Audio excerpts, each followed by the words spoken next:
What's going on, everybody? I said, what's going on, everybody? We've got another great live stream for you tonight. We are going to be talking about no other than Anton Daniels, the biggest grifter. Yes. Make sure that you guys like this stream. Make sure that you guys hit that notification bell and make sure that you guys are subscribed to the channel.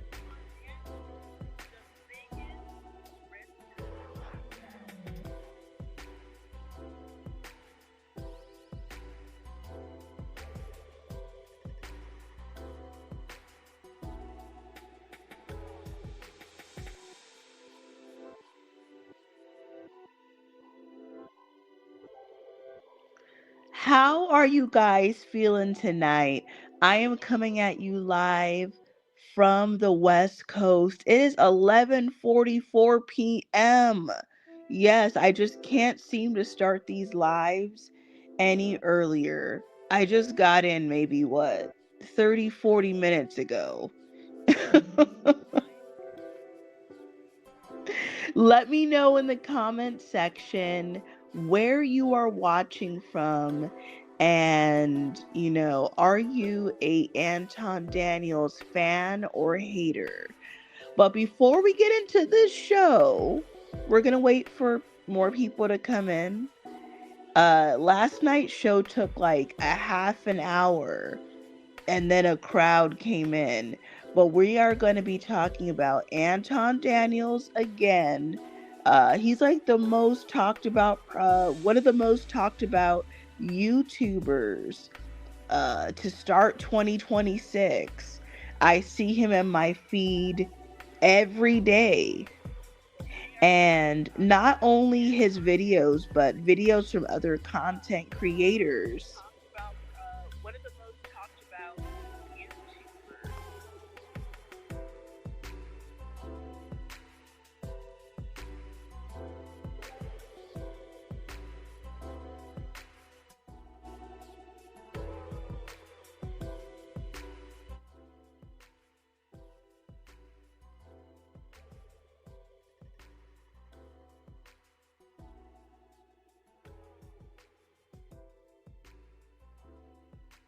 Last night we ended the show like it was after 2 o'clock in the morning out west. It was after 2 o'clock in the morning out west last night. We had a good crowd, really, really late. There were so many people that do not have jobs that were on the live with me until about 2:30 in the morning or 4:30 out east. It was wild last night.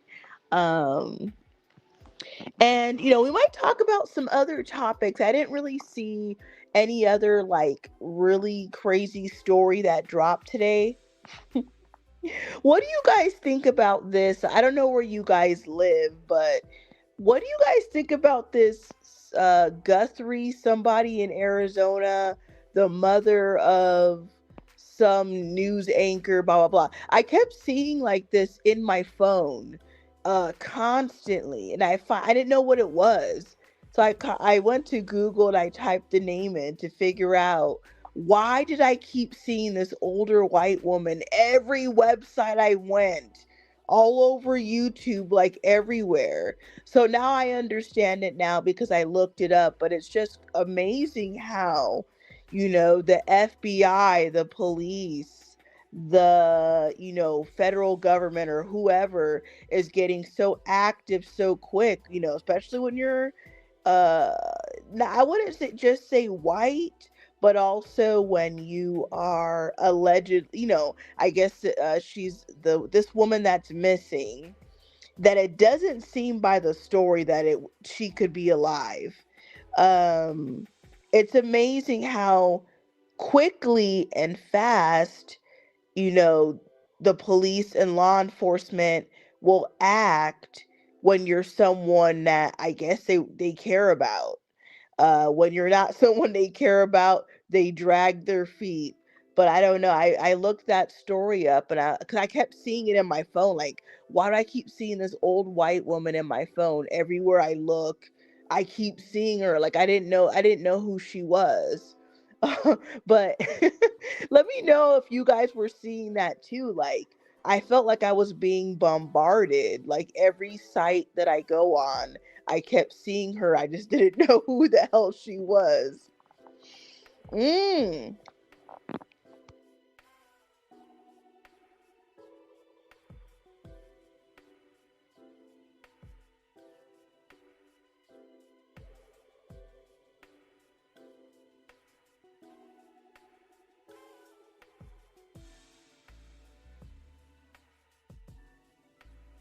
So we are back tonight to talk about Anton Daniels.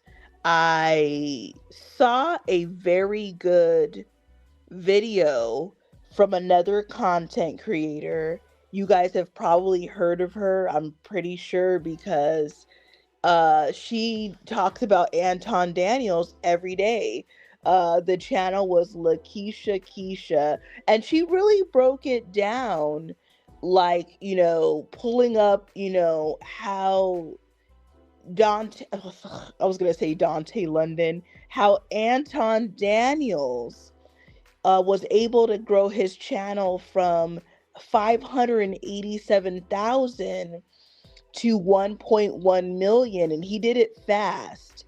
Cuz I remember, I mean, I've been subscribed to Anton, I'm going to say for mm, a year to a year and a half. I'm not really sure, but I came across Anton, we'll say in the last year and a half. And I noticed without watching Keisha's channel, I noticed the same thing, that his channel was rapidly growing, like at rates I've never seen. Like, I'm subscribed to over a couple hundred channels. So, and I'm aware that out of the couple hundred channels, everyone doesn't post every day. Everyone's not posting 4 or 5 videos a day. I get that.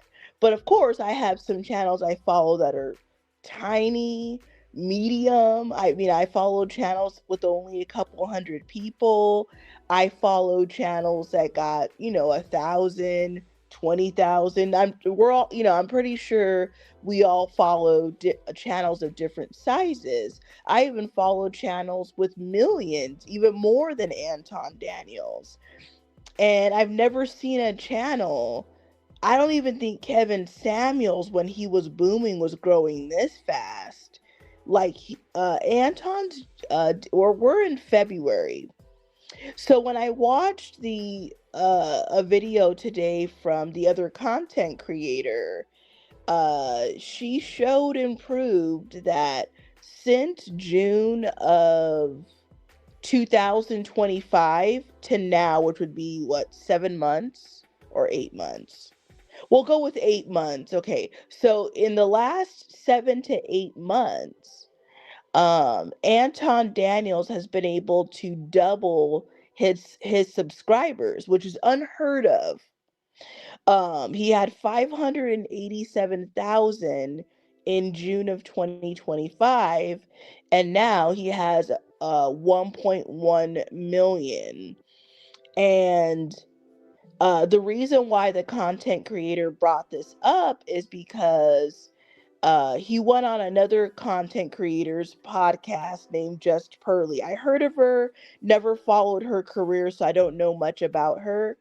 And he learned strategies of how to build his channel fast, and the way he built his channel this fast is by doing what a lot of okay, doing what some content creators and social media personalities do, is trash black people to get views.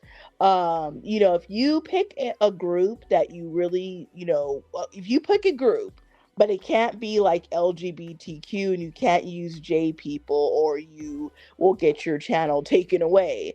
But if you use black people, like, or black women, as we've seen in the past, and you make videos, or your personality becomes to the point where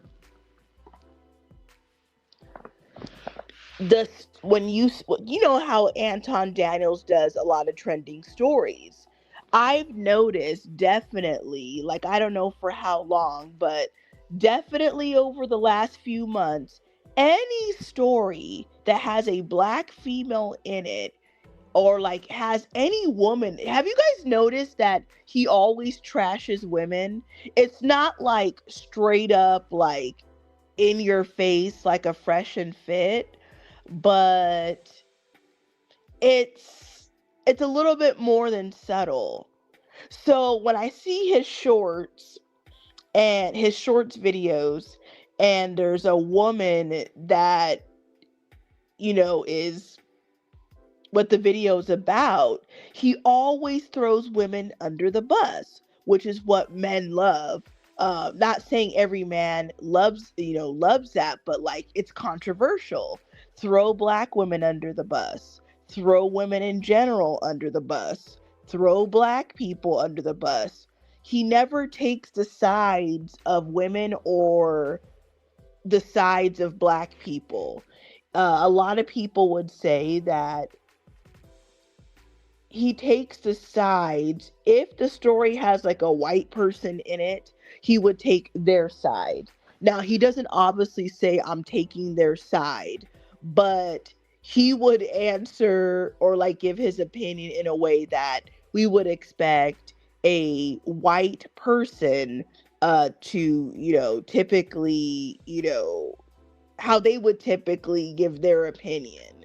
So it shocks black people because they're like, how could this black man from Detroit, from the Motor City, how could this black man from Detroit, I believe Detroit's the blackest city in America. I've never been there. I've only been in the airport. I believe Detroit's like 85% black.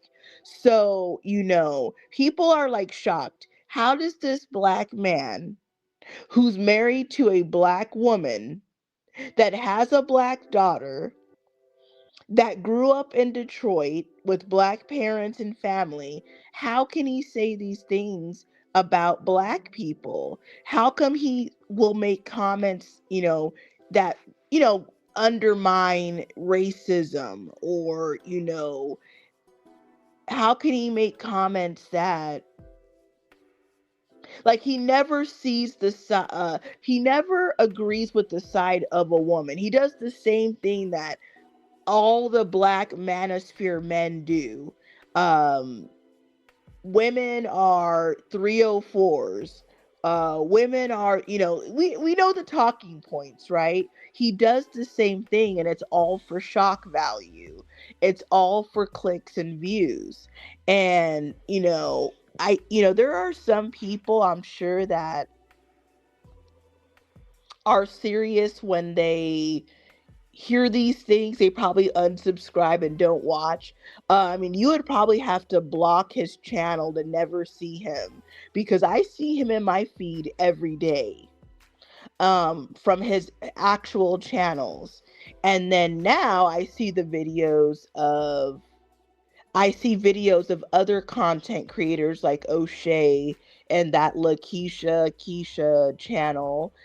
They constantly make money. I'm sorry, they constantly make videos about Anton Daniels. I mean, he's like everywhere, kind of like how I was saying about that woman earlier who's missing. That's like 84 years old. But anyways, Anton Daniels is everywhere. And, I don't understand. Now, I'm not knocking nobody's hustle. He got himself to 1 million, and, it all depends on how you guys want to look at it. And before I explain that, if you guys would like to hit the Cash App, it's at the bottom of the screen. And make sure that you guys like this stream and subscribe to the channel. When you come on the Kelly Sphere, drop some comments. Don't be afraid. I want to know that you guys are real people and not bots. It's almost midnight here out west. We just got started 12 minutes ago, and if you guys are nice, we might go a couple hours so you can continue hearing about this Anton Daniels drama. Now, let's keep it real. You know, most content creators don't have 1 million subscribers, and we would all love to have 1 million subscribers. However, I've thought about this myself without, this discovery of how he got to 1 million subscribers. I mean, I've noticed with the Manosphere, with the, videos of people, like the Fresh and Fits. Even Kevin Samuels was accused of, being very hard on black women, right? A lot of people, like, look, if you pick a group, but not one that's going to get your channel taken, and you hone in on that group constantly and keep bashing that group, the people that don't like that group, or they want to feel good about themselves, because some people feel good when another person or group is getting uh is getting torn down. So, a lot of tactics that some men like to use is, tearing down women. Haven't we all heard the, talking points like, I'm going to go to insert country. I'm going to go to Thailand, the Philippines, Kenya, Brazil, Dominican Republic, because those women are more feminine. American women are trash. They're garbage. Like, I'm sure, like, if you guys have been on YouTube long enough, you stumbled across videos of male content creators that, what is that called? Like the Passport Bros movement, that believe that type of stuff. They believe that when they go to these other countries, if they're lucky enough to meet a woman in these other countries, that woman really likes him for him.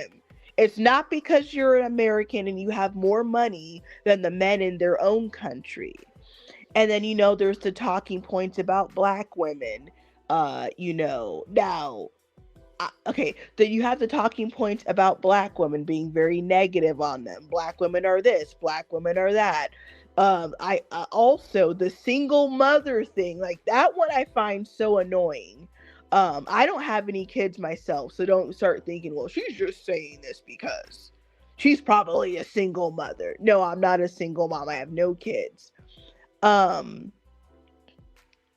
don't understand how black men have the audacity to open their mouth when they're probably the group that creates the most single moms, to sit up on the internet all day talking about single moms.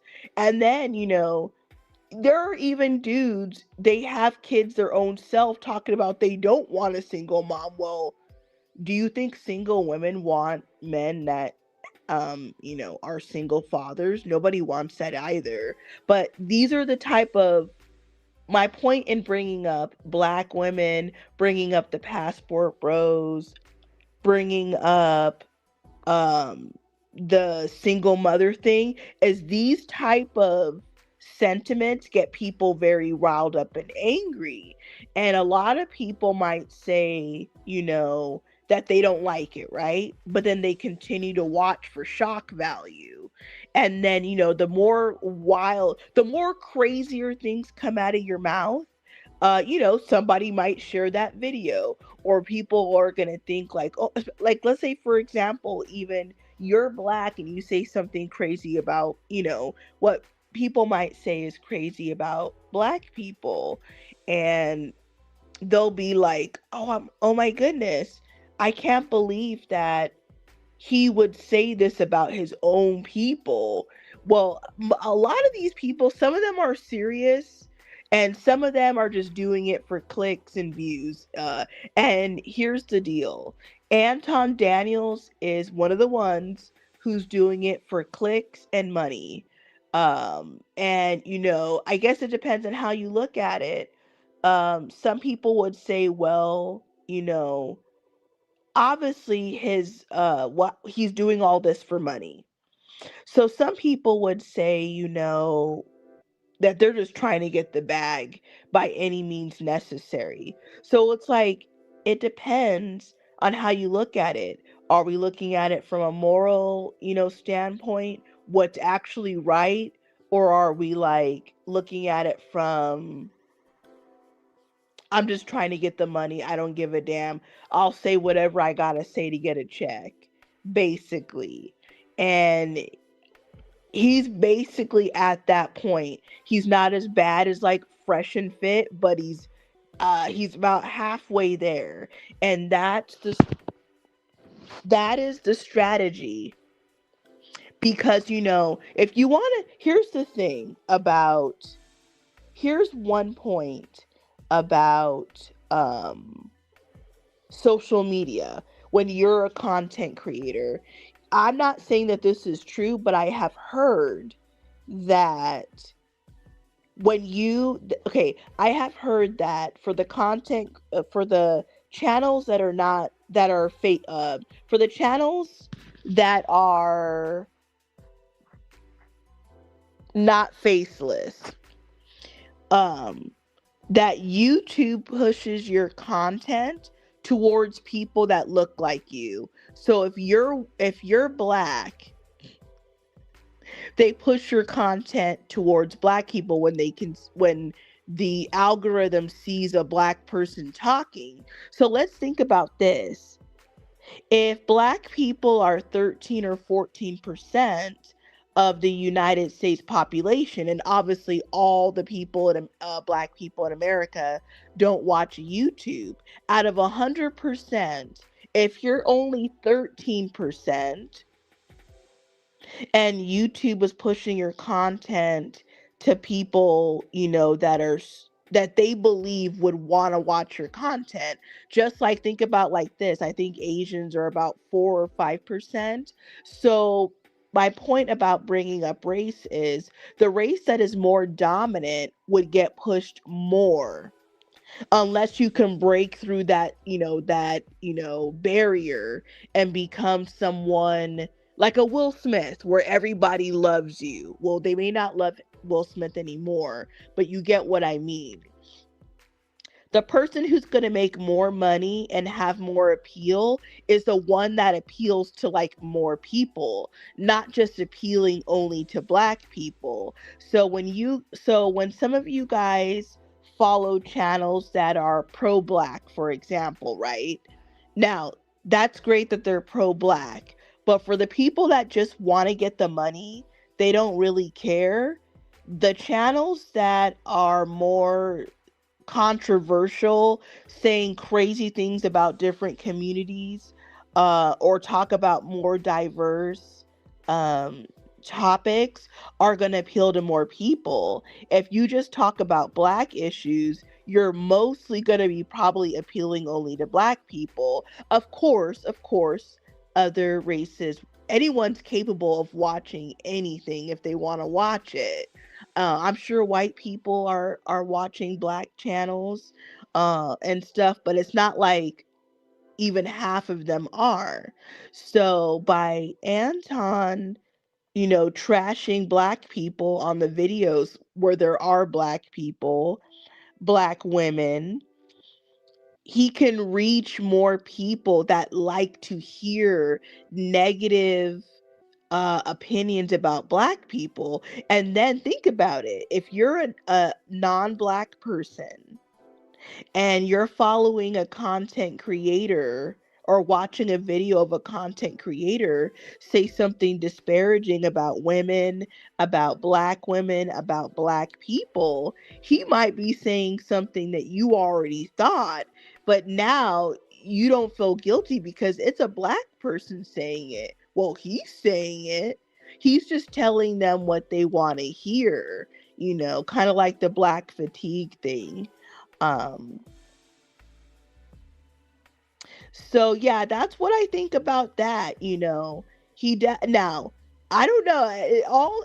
It all really depends on how you guys think about it. Like, would you say or do anything for money?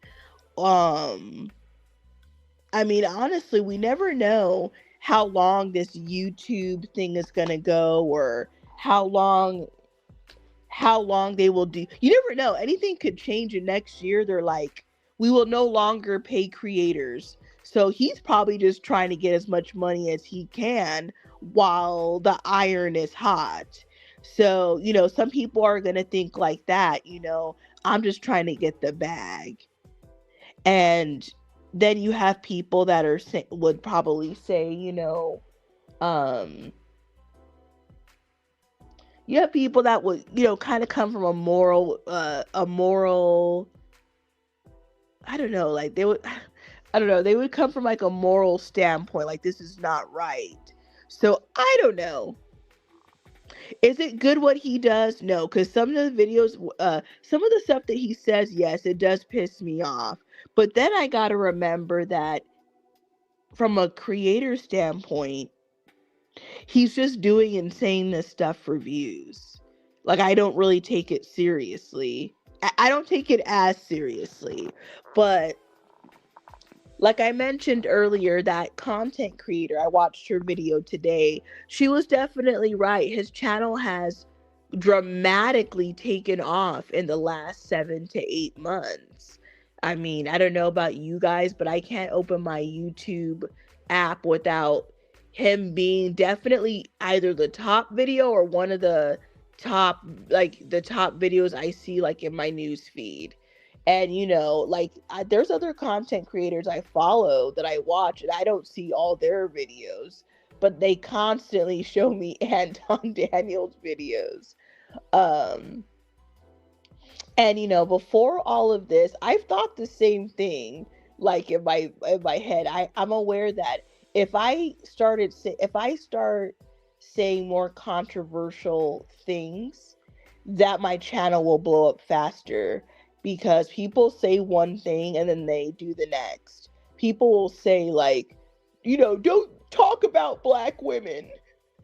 Don't talk about no fat shaming. I mean, like, think about it. Pick any group and just keep bashing them constantly, and you could blow up. I've thought about doing this myself, to be honest, but I just couldn't. The reason why I haven't done it after 2 years on YouTube is that, like, say your channel, when your channel does grow to a number where, you would be deemed a big channel or something. I wouldn't want people that I actually know in my real life to, okay, let's say for example, I'm out and about, one day I have a big channel. Let's say I got 100,000 subscribers. I want to be proud of the work of the videos that I make. I don't want to be ashamed because I know I'm saying things that are so wild and crazy that I cannot tell anybody in my real life. I couldn't even show them my channel because I'd be afraid that of what they might hear. So that's why I don't do it. So I'm thinking about that. And instead of like, just getting to the bag. But I want to remind you guys, when you come in here, to make sure that you guys like this stream. It is midnight. It is 12:12 in the morning. The least that you can do is like the stream. Help a girl out. If this was Anton Daniels or a larger channel, you guys would have already been liked. So make sure that you guys like this stream right now. Hit that notification bell. I've been going live lately, the last few nights. And if you guys enjoy this, I don't know how many people are live at midnight on a Thursday night, and you want YouTube to recommend that I'm live so that you don't miss me. I'll probably be live tomorrow night. I don't know what I'll be talking about, but I will probably most likely be live this same exact time tomorrow night. If you ain't got nothing to do on a Friday night. So make sure that you guys like this stream and subscribe to the channel. If you like to donate, the Cash App is running down below. It is the Kelly24. Anything is appreciated, even 99 cents. I could get an Arizona iced tea, bitch. So if you would like to donate, a buck or two, it is down below. So we're going to take like a quick 60-second break so I can drink my ice cold water that I got from Sprouts. So don't go anywhere, and we are going to keep talking about Anton Daniels.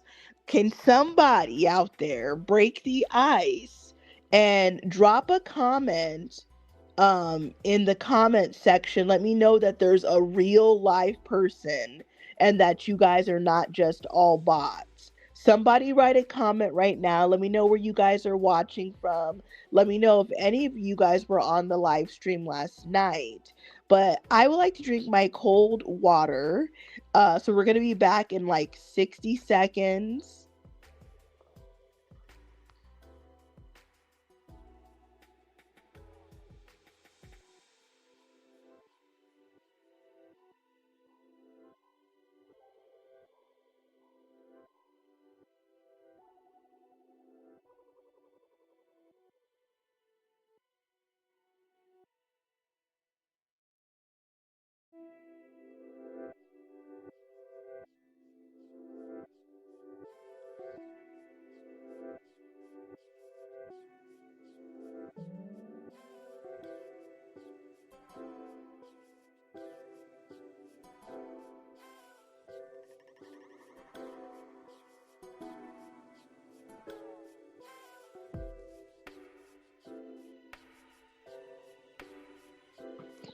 All right.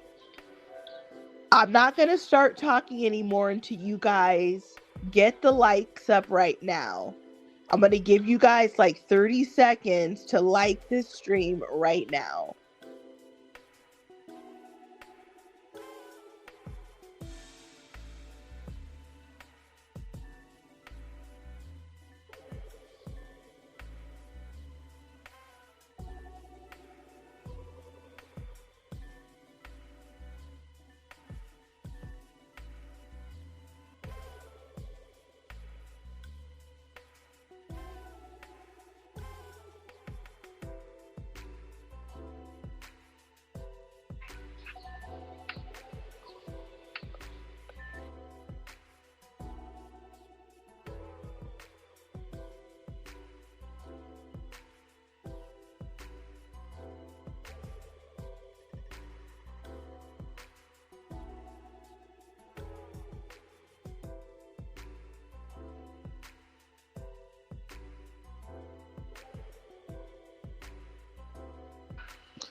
Come on, guys, get the likes up. I think you guys are just using me. I think that you guys are just using me because you have nothing to do in the middle of the night and you want me to talk to you until you fall asleep. I think that's what it is. I think that I'm being played.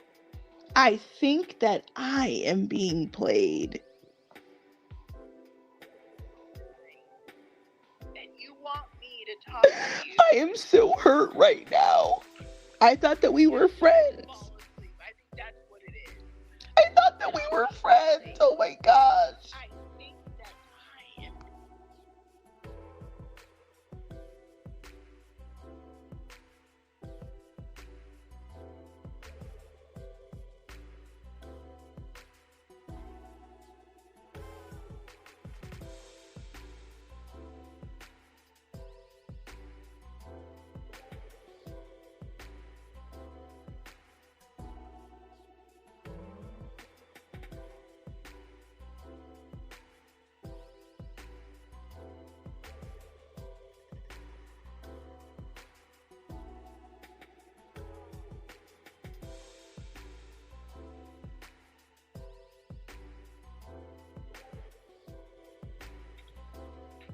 All right. So did you guys know that Anton Daniels of Detroit makes over $100,000 a month throwing your black asses? Now we're going to get raw now. We're going to get raw. I was warming up. I just got home like maybe like 2 hours ago, okay? We are warming up. We are just warming up, you know. I guess for me, sometimes it's hard to go like hard as soon as I, start a video, but we're gonna get raw now. Anton Daniels of Detroit makes over $100,000 per month. And this I know is true because I did see a video of him about a year ago or so where I don't know, it was like in it was the end, it was 2025. And let me know if you guys have seen this video. He himself showed that he made like, how much was it? I don't know. It was around a million, or it was like 900 and something thousand. I don't know.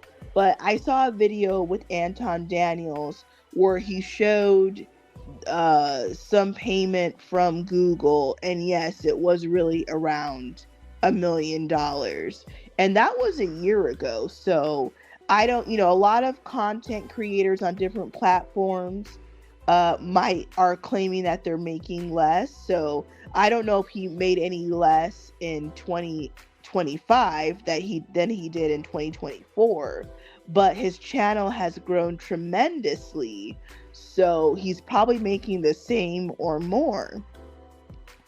So your buddy Anton Daniels is making more than $1 million a year throwing your black asses under the bus, doing whatever, saying whatever he's got to say to keep butts watching him. He doesn't care. He lives in the blackest city in America, and I don't even know how he could walk with his head held high. But again, some people can be bought for, I mean, obviously I'm sure before the million, once he started making a couple 100,000, I'm sure he sold his soul to get that money. He doesn't care. That's his hustle. He probably thinks I'll repent later, and then his white viewership goes up. Like I was saying earlier, the key is to appeal to the most people possible. Why pigeonhole yourself just to black people? They're only 13% of the population. If I know that black people will still keep watching me regardless of what I say, I already know I got them on lock. Now let me try to get the white people on lock, and now I'm really winning.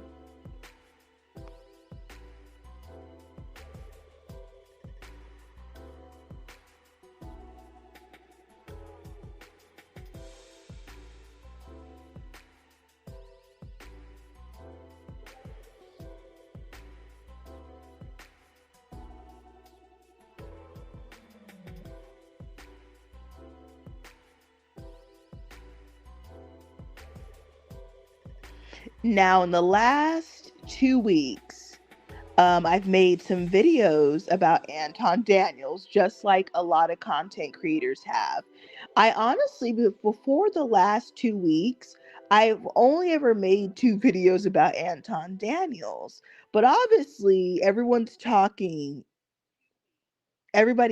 about Anton Daniels. So I thought I would join in the fun, as well. So, all of these videos that you see on the screen have come out in the last 2 weeks. The very first one, Views Down, the fall of Anton Daniels, I actually dropped that today. We're almost at 2,000 views. So make sure that you check that video out.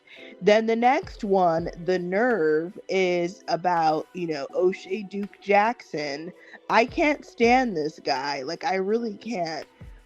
So that guy, he made some comments about Anton Daniels' wife, how she looks. And so I'm here to say, like, you got some nerve to be talking about how anybody else looks when you're ugly as fuck. Like, I'm sorry, O'Shea is ugly. Like, I don't even know, like, who would talk to him. He should be thanking God that he got on YouTube like a decade ago and all the money that he makes, because it's his money that will, attract women, because it's not going to be your looks. Then the other two videos, Corey Holcomb and Anton Daniels, of course, frauds. And then another video, is it true? Was Anton Daniels tapping that or not? What do you guys think? Let me know in the comment section.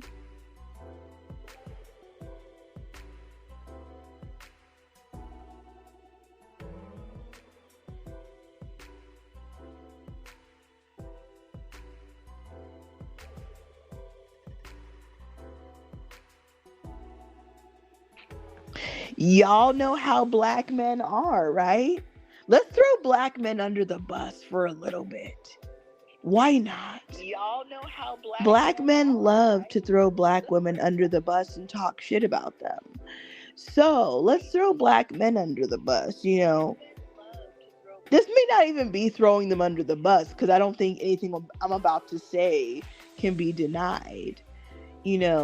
Like they always say, when black men get money, you'll see what they really want. They use the dark-skinned woman when, they don't got no money. When they don't have any money, they keep it dark. Then once they get some money, they go to their preference. They might get a light-skinned biracial chick. I hate all these terms because I feel like it's like the same person. But when these black men get some money, then you see who they really are. Yes, they trade in their dark-skinned wife for a light-skinned woman. Have you guys ever seen Diary of a Mad Black Woman?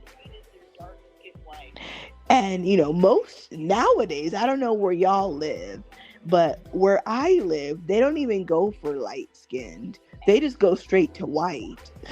Like, I don't even see black guys where I live with mixed race women. They just go straight for white. That's it. I either see a black man with a black woman or a white woman. It's almost like no in between. That's it. Or a Mexican here and there. But, is Anton Daniels going to do the same thing? Now that he's got his millions, is he going to go after the woman that he's really attracted to? Why am I like on Google and I could find multiple images of Anton Daniels at NBA basketball games with women that are not his wife? I don't know.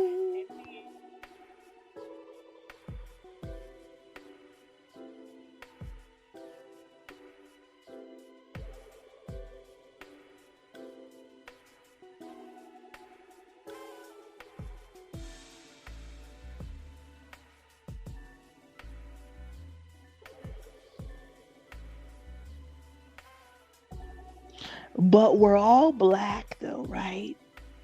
Black is black, they say. It only takes one drop.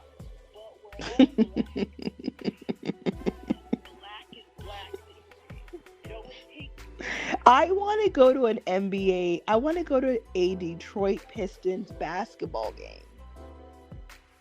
I mean, I would go as long as I ain't paying for it.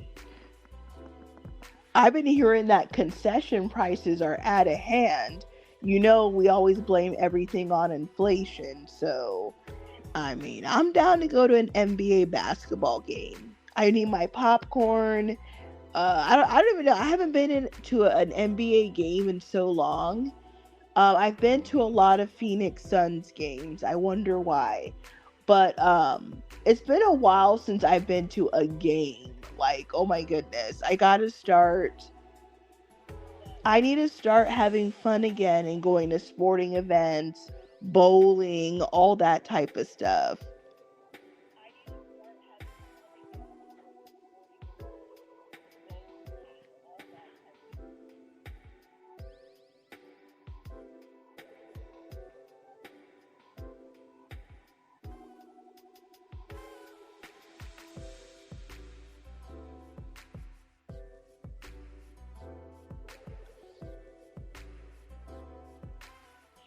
So, I asked this question last night, but nobody was brave enough to answer it. I asked, who looks better, this Mika or Anton Daniels' wife? And I don't think that Anton Daniels' wife is unattractive. But I'm a woman. You can't ask me, you got to ask the men. So if there's any men brave enough to answer the question, let me know in the comment section. Who do you guys think is more attractive? Do you guys believe that Anton Daniels was messing with, the woman on the left on the side?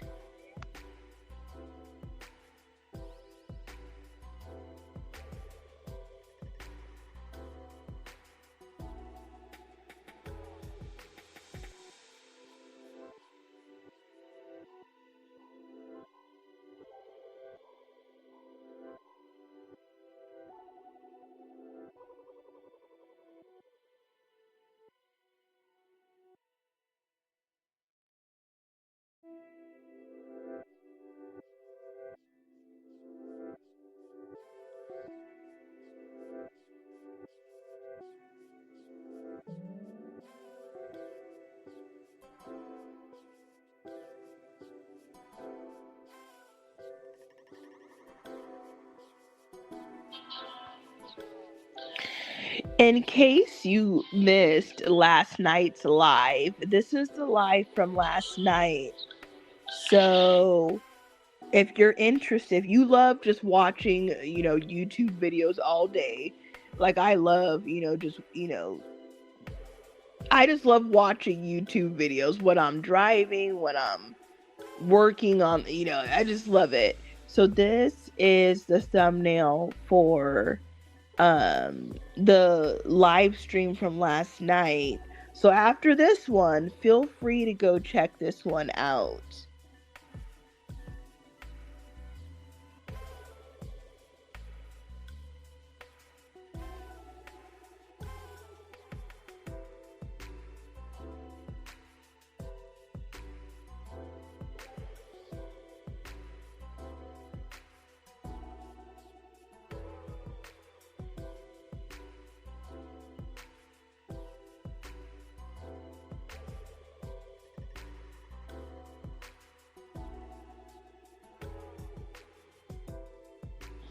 So tonight we are talking about Anton Daniels and how he's the biggest grifter. Um we're talking about how, his hustle is throwing women, and black people under the bus for views, and it's working. What do you guys think? Uh, you know, should people, or would you in this position, um, sell out your own people and women for views and money, or would you do more of quote unquote the right thing?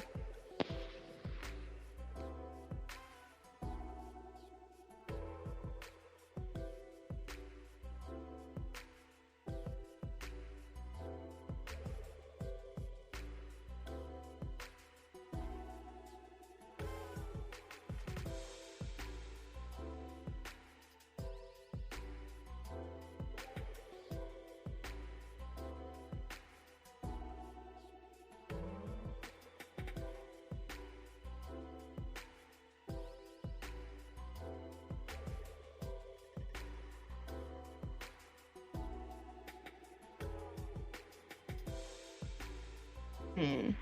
So we have a comment. Thank you, Alexander Bryant, 9875. The right thing. What is the right thing? Well, there's two ways, like I said earlier, there is two ways to look at this. Some people will say and do anything to get money and views. And some people, like I was saying earlier, I've thought about doing this method of, throwing, attacking a certain group and making that your niche so that people will know. Like, let's say, for example, if you guys have ever watched Fresh and Fit, you guys know that they are very hard on women. They're very hard on black women. So people typically watch things that they want to keep seeing. So, like, I never subscribed to Fresh and Fit. I've seen the clips. I know what they're about, but it's not something I personally would want to watch. So, I mean, think about it. Who would watch a channel that's, you know, that their niche is talking down on black women? So if you like that, if you keep watching that, that would mean that that's what you like, that's what you want to hear, because either you don't like black women or it makes you feel good to hear those men degrade another group of people. So, like, the videos I've noticed for months, even if it's not black people, Anton Daniels never sides with women. The videos that he has that has a woman in it, you know, he always finds a way to trash them. He always, and sometimes it's kind of subtle, but it's there. It almost comes across like he doesn't like women. He's doing the same thing that a lot of other former popular content creators were doing for clicks and views. But by the right thing is that I'm sure, there's so there's people that will do anything or say anything for money, even if they don't really believe it. And there's kind of like the moral, like, I don't know, like the more, like, what is morally right? You're a black man, and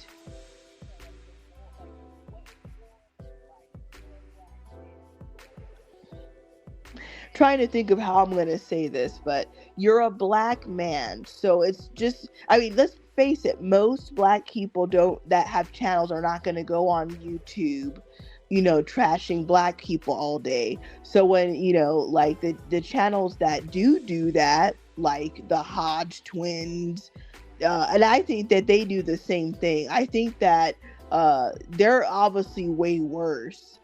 However, I think that their method is they're just saying anything about black women or black people to get money. They don't even give a damn. Like, they're really bad. But I don't watch those channels. Appreciate your second comment. No, I don't take him. I don't know. I don't believe it.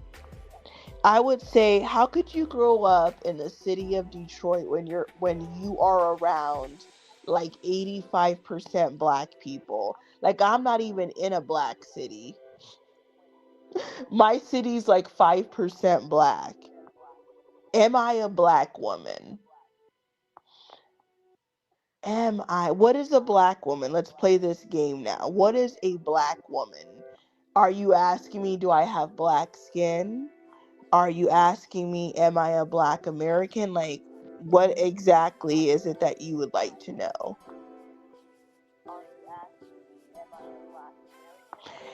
So, even if I'm a black woman, I wonder who's in the right of the screen. But even if I am a black woman, like you just said, all black people are not the same. like there's black people all over the world. Like, I could be an immigrant or something. Are your parents of African descent? African descent. Well, one of my parents is from Jamaica, and the other one is from Africa. Yes. But I would say that I don't know. There's the answer to your question. I don't know why a white person would make a stream about Anton Daniels at 12:30 in the middle of the night. I don't think they care that much. But I mean, I know that Anton Daniels is just getting to the bag. Like I said, you never know. Like I don't know if you guys watch TikTok, but there's been a lot of videos with content creators. Some people saying, how just, so you're a black woman. Yeah, but I'm not your black, probably. Like that's, I don't know what you're getting at, but a black person okay, I don't believe that. I don't have that mentality like all black people are the same. Like, yes, my skin is black. It doesn't mean that I think like you. I mean, I got parents from other countries. Do you think that I have the same, like I was raised the same way that a black American was? No, I wasn't. Uh like they have their own foods that they eat, their own music. So I'm influenced by both cultures, the American culture, obviously, and the cultures of my parents. Yeah, but Anton Daniels doesn't think like how most black Americans think. Most black Americans think the same. And I'm not saying that everything that Anton Daniels says is for shock. Okay, certain things that he says, I know that he's saying it for shock value.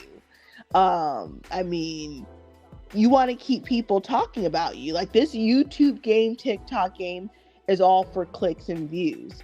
Like I would like some of the people that I brought up, like they probably believe some of the stuff they're saying, but they go overboard to get more attention and get people talking about them.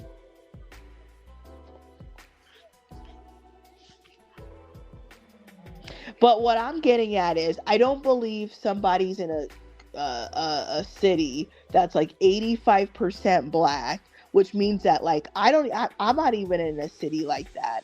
I don't believe someone's in a city that's 85% black where all your interactions are black and all the stuff that he's saying, but then he's walking around with black women and allegedly cheating on his wife and doing all this stuff. That's how I know that this is a grift. You're a black man from South Carolina. Okay. I've been to South Carolina. I've been to Myrtle Beach, but I don't. You know what? Okay, this is what I always say. Myrtle Beach is not South Carolina. Myrtle Beach is like, and I like Myrtle Beach. I like any beach, by the way. But I went to Myrtle Beach. Was I there once or twice? I went to Myrtle Beach once, like a decade ago. And Myrtle Beach is nothing like the rest of South Carolina because Myrtle Beach is where all the tourists are. So for me, Myrtle Beach is like cool. I also went to Greenville, South Carolina, and when I was there for probably like, you know what? I'm lying. I went to Greenville, South Carolina like twice, I believe. I don't know. I can't be living in them places. I'm sorry. Like, I don't know how you guys do it. I don't know how black people live in southern states. It was too racist there for me. Like, more direct than like I'm used to. But I did really like Myrtle Beach, but that's not really the South. How did you find South Carolina? Well, I've okay, out of I'm not bragging, but out of 50 states, I've been to 42. So, I love to travel. I have a travel channel, but I don't post anything there, but um I've been to 42 states, so eventually I'm going to go to all 50. One time me and a friend, I think we flew into like Raleigh. We flew into Raleigh, North Carolina, and we drove down to Myrtle Beach. We were there for probably about 4 or 5 days.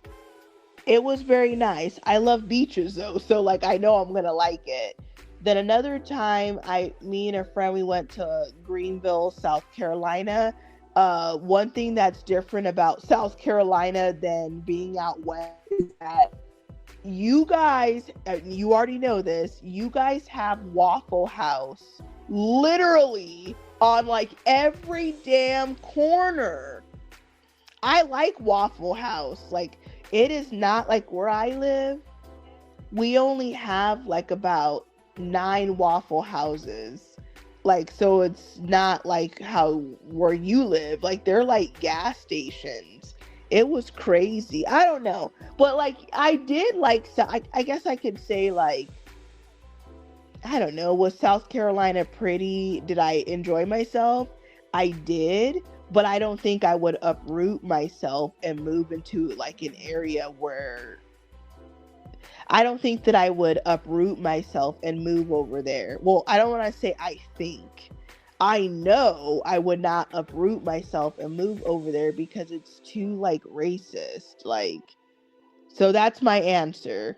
I would travel to those places, go to the beach, take photos, but I think I'm a western person. I'm a western person. Like, I can't be dealing with that. We love breakfast too out west, but damn, waffle. There's like 400 like Waffle Houses, I think, in South Carolina. There's like an obscene number.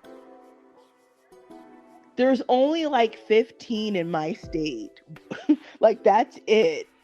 Like, so I don't really eat at Waffle House. I would eat at Waffle House more if they were like on every corner. But I'm not driving like a half an hour to go eat at Waffle House. But, I would definitely go back. So I'm from California. Did you guys know that there's no Waffle Houses in California?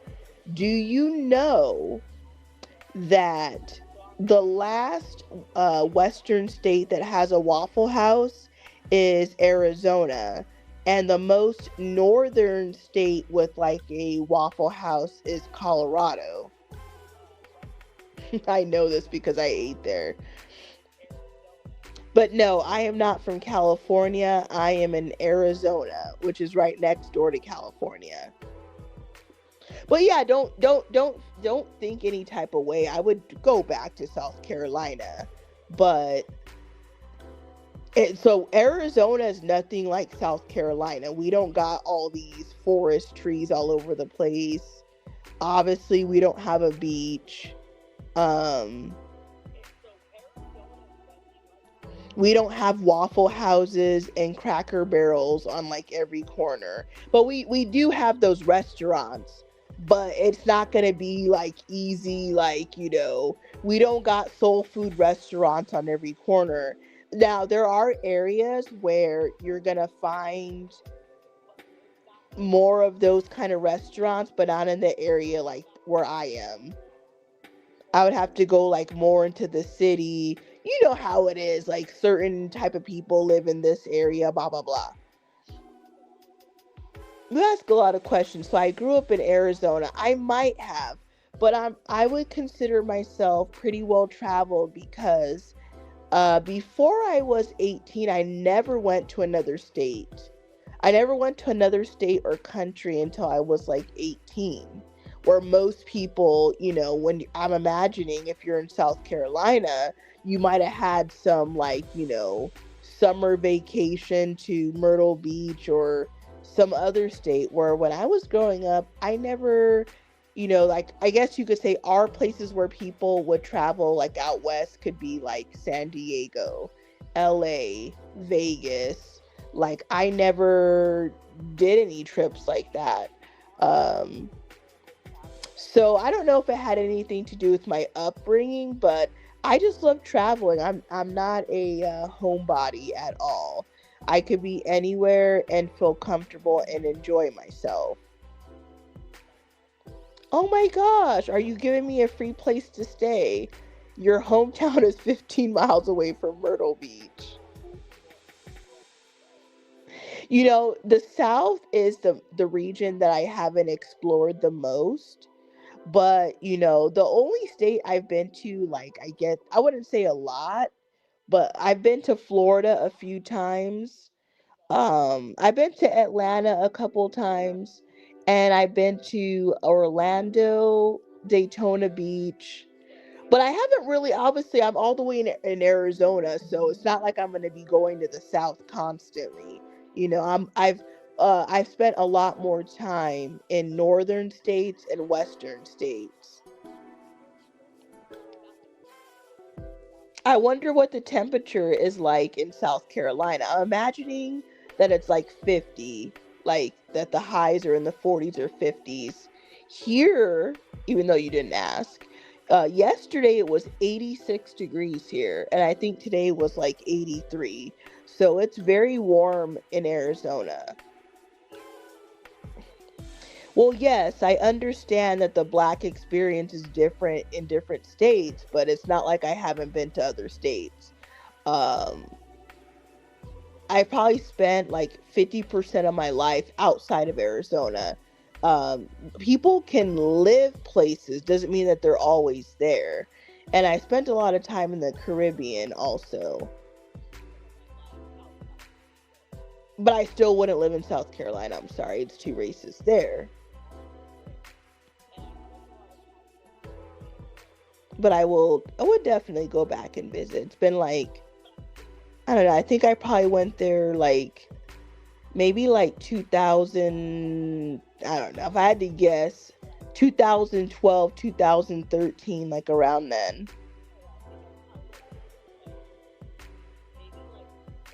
Do you also know, was it South Carolina? Oh, okay. So yeah, and when I went to South Carolina the first time, I went on some like cruise ship, and I believe okay, so I had never been on a cruise, right? And I'm sure that you're aware. I don't know if they've changed the laws there, but when I went there in like maybe 2000, well, it had to be 2011 actually. So I went to South Carolina in 2011, and I had never been on a cruise. I'd never been on a boat before. I don't think so. You guys don't have casinos like in your on your land. You have to go on a boat and move away. So I went on one of your cruises. It was like $10 or something, and it came with like a buffet. So that was probably the highlight of my trip. Going on that cruise, it was fun. It was like a couple hours. I'm imagining if you live in South Carolina, you've been on something like that. But the first like probably half an hour to hour, I was like almost gonna like throw up. I had never been in the ocean before. I don't think so. It was like my first time. And I just remember like laying there. I was laying like on a, I don't know, I was like laying on a booth or something. And then I started feeling better. And then me and my friend gambled for like the first time. If, okay, hold on. We got another comment. If you could live in any state, which state would you pick?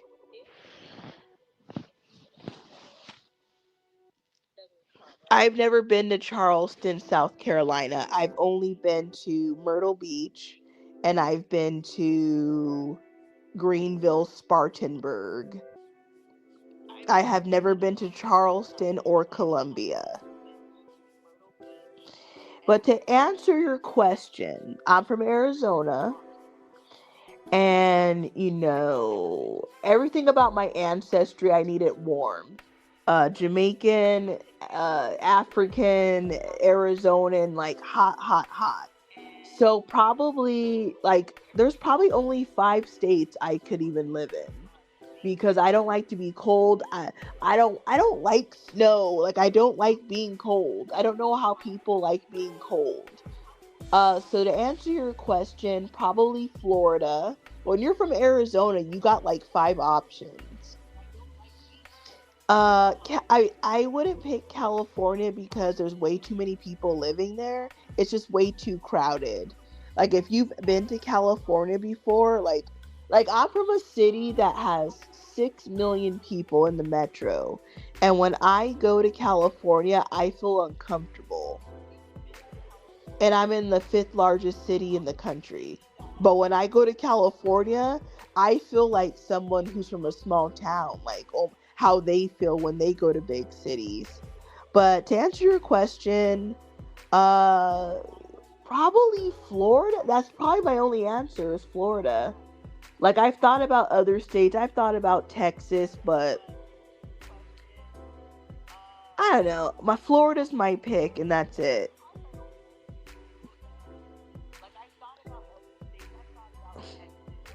Well, I'm not picking states based on how many black people are in it. So, like, that doesn't bother me if the state doesn't have like 30 to 50% black demographics. Like, that's not how I decide where I would want to live. Um, Even if California was really black or not really black, there's over 40 million people living in California, and it's not normal. Like I don't know if you've been to California, but when you go to California, when you're in LA, like say like for example, I went to like a conference in LA, like let's say like 8 to 10 years ago. I was staying at a hotel that was only 3 miles from where the conference was. And it took like 45 minutes to go 3 miles. Like, I can't live like that. Like, that's stupid. Like, why would I want to sit my whole entire life in traffic? So that's why I wouldn't want to live there. There's too many people, way too many people. You got traffic jams like in the middle of the night. Like, I've been to San Francisco, but only for like 2 days. And it was like 10 years ago. I can't remember how many black people I saw. But I think that because you're from South Carolina, that's something you think about where I don't feel like uncomfortable if there's not a whole bunch of black people because I'm never around a whole bunch of black people. The only time I've ever been around a whole bunch of black people is like in New Orleans, like in the French Quarter. Probably there. Um I don't know. That's probably the blackest place that I've been for the longest. But it was still probably like it was still probably honestly like 50-50 white and black. But I don't know. I don't think I guess the way that you're thinking, like how it's coming across through your messages, I don't think like that because I'm not growing up in that environment. And to be honest with you, I don't want to live in a black city because almost all of them, like, I mean, the most prominent black cities are like Detroit. Like, why would I want to live there? Like, if you're born there, of course you're gonna think like, oh wow, I like it there. But who in their right mind would leave Arizona and move to Detroit? There's like nobody that would do that. And want to know how I know that they wouldn't do that? Because people from the Midwest are all moving south. Like the states that are growing are like Utah, Arizona, Colorado. People that are tired of the cold all move to the same like 5 states. And then like when black people move to Arizona, they're all coming from Chicago or Detroit. So if those places were so good, why are they leaving? Like nobody leaves Arizona and moves to Detroit. I can guarantee you they wouldn't do that. But people from Detroit come to Arizona. I dated somebody from Detroit before, so I know this. It's not very cheap in Arizona or Utah. 10 years ago, or maybe about, see, that's the thing. People think that the prices are still the same how they were like 15 years ago. No, Arizona is not cheap at all. It used to be cheap, but everything has changed. Just like I'm sure in South Carolina, it's not cheap anymore. Arizona used to be dirt cheap. You could get like a brand new build, 3 bedroom, 4 bedroom home for probably like 150. It ain't like that no more. You need like 350,000, 400,000 at least. And those prices like 350, 400 are to live like in suburbs that are far away. Like, far away, like, because I'm in like I don't know how you live, but when I'm saying suburbs, I mean like, okay, like I'm sure you've probably been to Houston or Dallas. So you have your big city, Phoenix, and you got a bunch of cities around Phoenix. Yeah, if you got 400,000, if you got, I never said the home was 3,000 square feet. I don't know how big they are, but it's not 300. Like I'm talking, I don't know. But what I'm saying is that you got to live like in some like unincorporated town or like in a suburb far away. If you actually want to live where people are wealthy or actually in the city of Phoenix, you need a lot more than that. 350 is, you can get a nice home, but you're going to be like in like, for example, I actually live in the city of Phoenix in the north. For people that have three, yeah, you can get like a townhouse for 350 in Phoenix, but you cannot buy a home. If there's a home for 350, it will be like really old or something.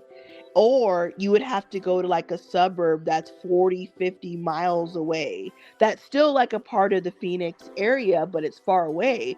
So obviously, if you buy a home 50 miles away where there's no jobs, so then you're going to be living in that nice home, right? But then you're going to drive back to Phoenix anyway to go to work. So whatever money you saved by going all the way out there, there's no real jobs in those places. If you have a career, you're going to have to drive back into the city anyways. So you need a lot more than 350, or you rent, but my point is that Arizona is not cheap like what you think. Neither is Utah. All these places you need money now. Everywhere you need money. If your brother lived in the actual town of Paradise Valley, he would have to be a millionaire. I live actually in the Paradise Valley neighborhood. When people say Paradise Valley, now I don't know your brother, but Paradise Valley is nothing but mansions. So I highly doubt your brother lives there unless he's a millionaire, because there is no apartments, there's no townhouses. They don't even have any businesses in Paradise Valley. Paradise Valley is a town of like 20,000 that's like in the center of Phoenix. It's an actual town. Like people do live in Paradise Valley, but how would I say this? There's no businesses there. It's just homes. And Paradise Valley's in the mountains. So like there is no $1 million home. Every home there is like 10 million. Like we're talking several millions. So like when you live near Paradise Valley, they will call it like the Paradise Valley area or neighborhood, which I live somewhat close to Paradise Valley. I actually live in the Paradise Valley neighborhood, but I don't really live in Paradise Valley is my point. So unless he's a millionaire, like a real millionaire, I doubt he lives in the actual town of Paradise Valley. But outside of the actual limit of Paradise Valley, it's still very nice. It's just you would just be living in Phoenix now, but in the Paradise Valley neighborhood, if that makes, if you get what I'm saying. But to live in Paradise Valley, you gotta have money. I mean, all you gotta do is go on Google, and you could look at how the houses look. Like I just said, they don't even have no businesses in Paradise Valley. There's no grocery store. There's when you're actually in the town of Paradise Valley, they don't have businesses. I think they have a church. But once you drive outside of Paradise Valley, then you have, your gas stations and all your stuff. But no, Paradise Valley is the richest town in Arizona, but only like 20,000 people live there. Like athletes and celebrities do live there. But like I said, you have to have millions to live there. No regular person could even fake living there because they don't even have apartments or townhouses. It's all mansions.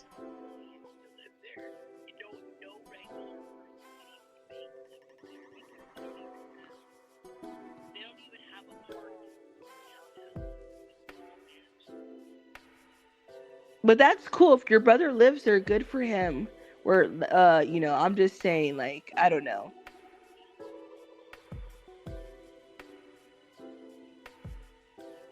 So, what team did your brother play for? And I gotta kind of get back on the. Oh, he played for the Cardinals. Oh, wow. That's cool.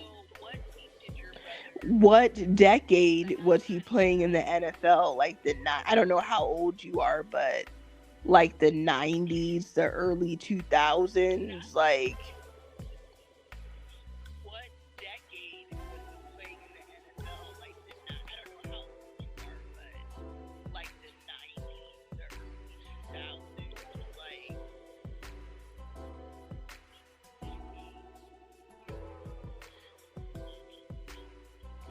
but then, like I said earlier, probably like Florida because I like warm weather. I don't like to be cold and all this BS. Like, I've spent time in North Dakota where it's negative 45. Like, I don't even know how people can live like that. I mean, I survived. I'm a survivor of negative 45 temperatures. Um, but like, I wouldn't want to live my life like this. You know what I mean? Like, I spent a lot of time in Maine, New Hampshire, Massachusetts, Rhode Island. Like, these places, they're only like worth visiting like in the summer months. Like, they're cute. Like, you can go like New Hampshire, Maine. These places are cute, but I don't know how anybody can live in these places. They're cold. They are cold. But honestly, like I see myself as a like I want to be in the Caribbean. Like I want to be in the islands. Like I don't even care about America. I'm so sick of America. I don't know if you're still here, but I am so sick of America. Like I'm like so done. I hate all the things that we talk about like in popular culture. I hate hearing about Trump. I hate like I'm just tired. When you want to break. Like I want to be in the Cayman Islands. I don't give a damn about any of these states. I'd rather be in the Cayman Islands. I don't know if you've ever been there, but if you for all of you guys listening, I love the Cayman Islands. There is a beach there called 7 Mile Beach, and that's where I would love to be. I've been there twice. It is absolutely amazing. And you live in South Carolina, so I'm sure you can go on a cruise and then cruise to like, do one of those cruises where they go to like different countries.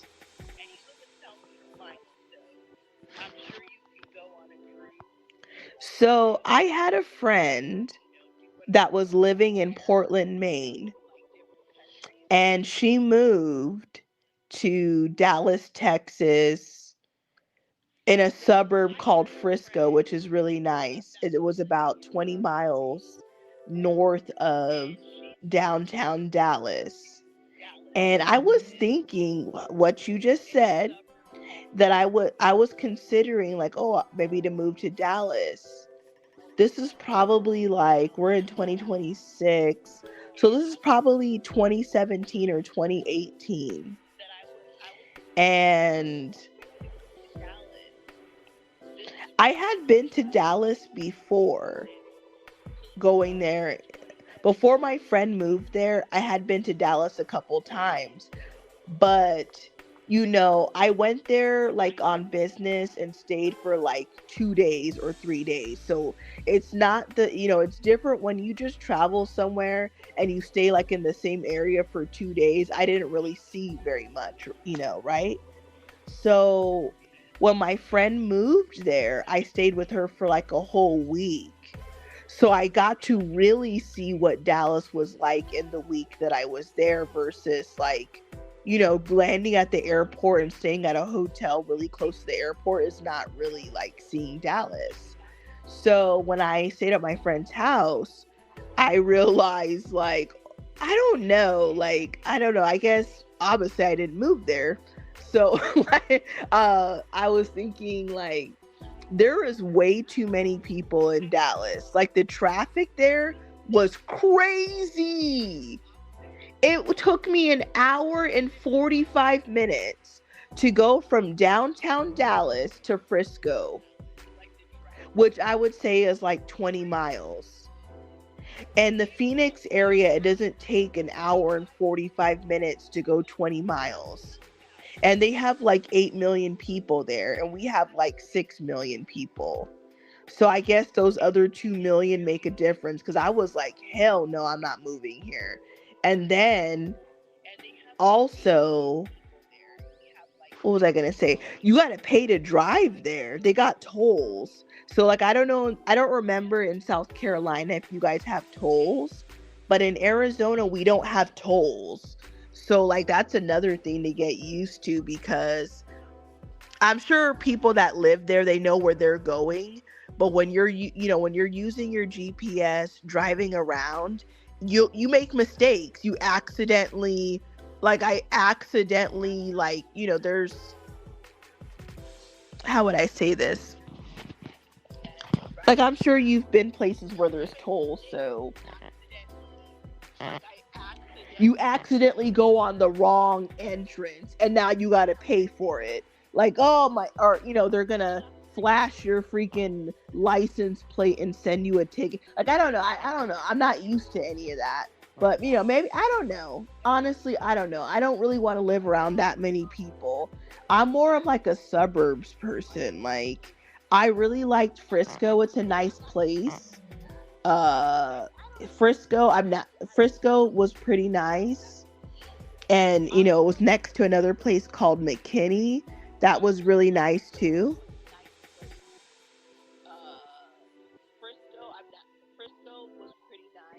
I didn't know South Carolina had tolls.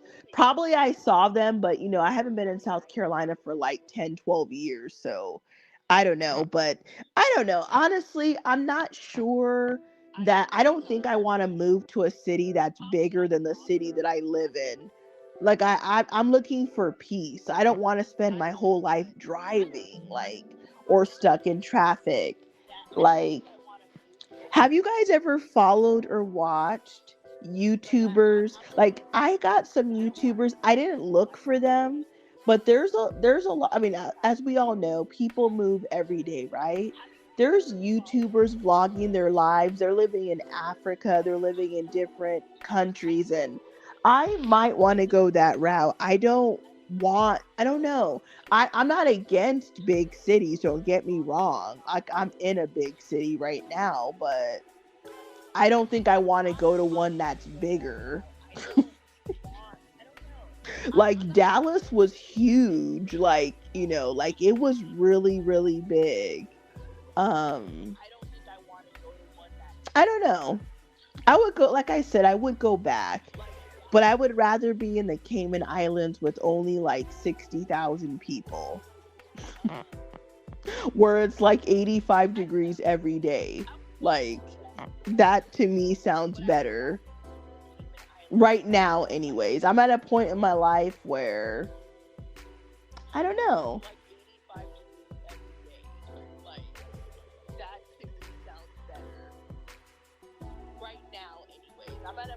I don't know. I don't even know how to explain it. But you got me off the topic of Anton Daniels.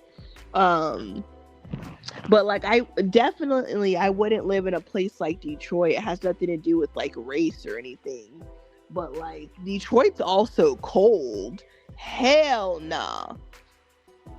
Do I like Anton Daniels? I'm going to answer that question in about 60 seconds. I'm going to drink an ice cold water. I'll be back.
Now, before I answer that question, can I get you guys that are in here tonight to like this stream and make sure that you guys are subscribed to the channel? It only takes like 2 or 3 seconds. And let me assure you that it is painless. So you, Mr. Alexander Bryant 9875, make sure that you like this channel right now, right now. Make sure that you guys subscribe and make sure that you guys like this stream. It is 1:15 in the morning. I'm coming at you live from the West, which is the best. Sorry, South Carolina. Oh my goodness. So, you said that you were driving. Are you a truck driver?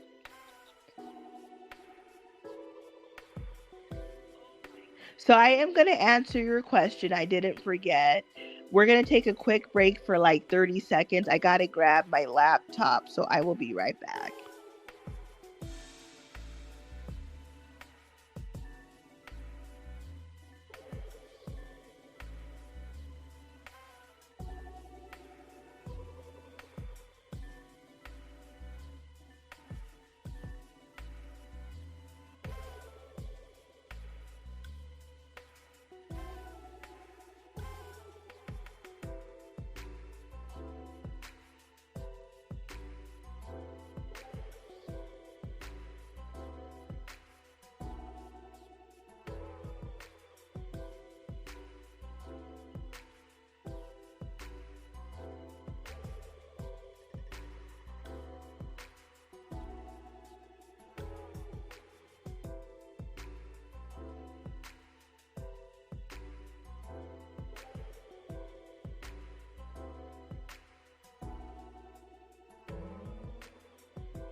All right, I am back. So we have a question. All right, I am back. Somebody wants to know if I like Anton Daniels. Hmm. Well, here's how I'm going to answer the question. I'm subscribed to Anton Daniels. I watch a few of his videos every week. I don't know how many, but enough. I will say that just like with anyone, there's things that I like about him, but I don't like the, throwing women under the bus and trashing black people for views. But on the other hand, I understand why he's doing it. You probably weren't in here where I already explained that I understand that a lot of these channels, Fresh and Fit, any Manosphere channel, the Hodge twins, all those people that are controversial, most of those people say the things that they say just to get views, because views equal money. So I know that he's just doing it to get money. So it all depends on how you look at it. Like I said before, are you a person that is okay with doing and saying anything for money? Or are you somebody who cares about your reputation, how people perceive you, your legacy? So, he is the one with the million subscribers and counting. But when you get old, one day on your deathbed, how do you want to be remembered? Do you want to be remembered as someone who did anything for money? Like, hey, how about this? Let me give you another example. Let's say like the singer Cassie, the one that was messing with Diddy, right? Obviously, there was a power dynamic where, Diddy's a much older man and he got Cassie when she was like 19 or 20 or very young. She obviously most likely was very naive. She doesn't know how the industry works. And people like Diddy know that. That doesn't mean that he didn't really like her or this, that, whatever. However, Cassie was willing, because it never came out that she had a gun to her head or she had to do any of the stuff that he was saying. I gather that Diddy's a freak, in the sheets. He likes all types of genders, or he likes both genders. And it came out that Cassie was doing some nasty stuff with prostitutes and things, right? So, like, we know that what Diddy did was wrong. However, like, do you want to be someone like Cassie that was just doing anything? Like, that's how I just see it. Like, are you someone who will just do anything for money? Like, you're thinking in the now, like, I want the millions now. Like, don't get me wrong, I want millions too. I'm not saying I don't want millions. I'm not one of these people that will say, like, I'm not one of these people who would say, like, money's not everything. Like, the people who say, well, money's not everything. Well, if money's not everything, give me all your motherfucking money. If money doesn't, people will say, like, money doesn't make you happy. Okay, please give me all your fucking money then. If money doesn't make you happy and you were happier when you didn't have any money, please give me the money that you have and I will go to the Caymans right now and I'm sure that I can be fucking happy. Because I know what it's like to not have money. I know what it's like to obviously I don't know what it's like to be like rich, but I know what it's like to literally have no money I know what it's like to be struggling. I know what it's like to have, I would probably say, more money than what you need or like to feel comfortable. And let me tell you right now, I would rather feel comfortable than to be struggling or not have any money. I'm sorry. I don't know what these people are talking about when people say, I don't need a lot of money or money is not everything. Have these people even had money? Because I don't know what they're talking about. But I know that when I brought up Cassie, I don't know if my analogy came across the way that I intended. But what I'm trying to say is that when Cassie is an old woman one day, or like if the world is still going and she passes and people reflect on the life of Cassie, what is she going to be known for? She's going to be known as a woman that was flying all over the country, or whatever, sleeping with all kinds of prostitutes, doing drugs. Like, yes, Diddy plays a part in it, but she was also an adult doing this. And like, I mean, at what point do you accept like responsibilities for your actions?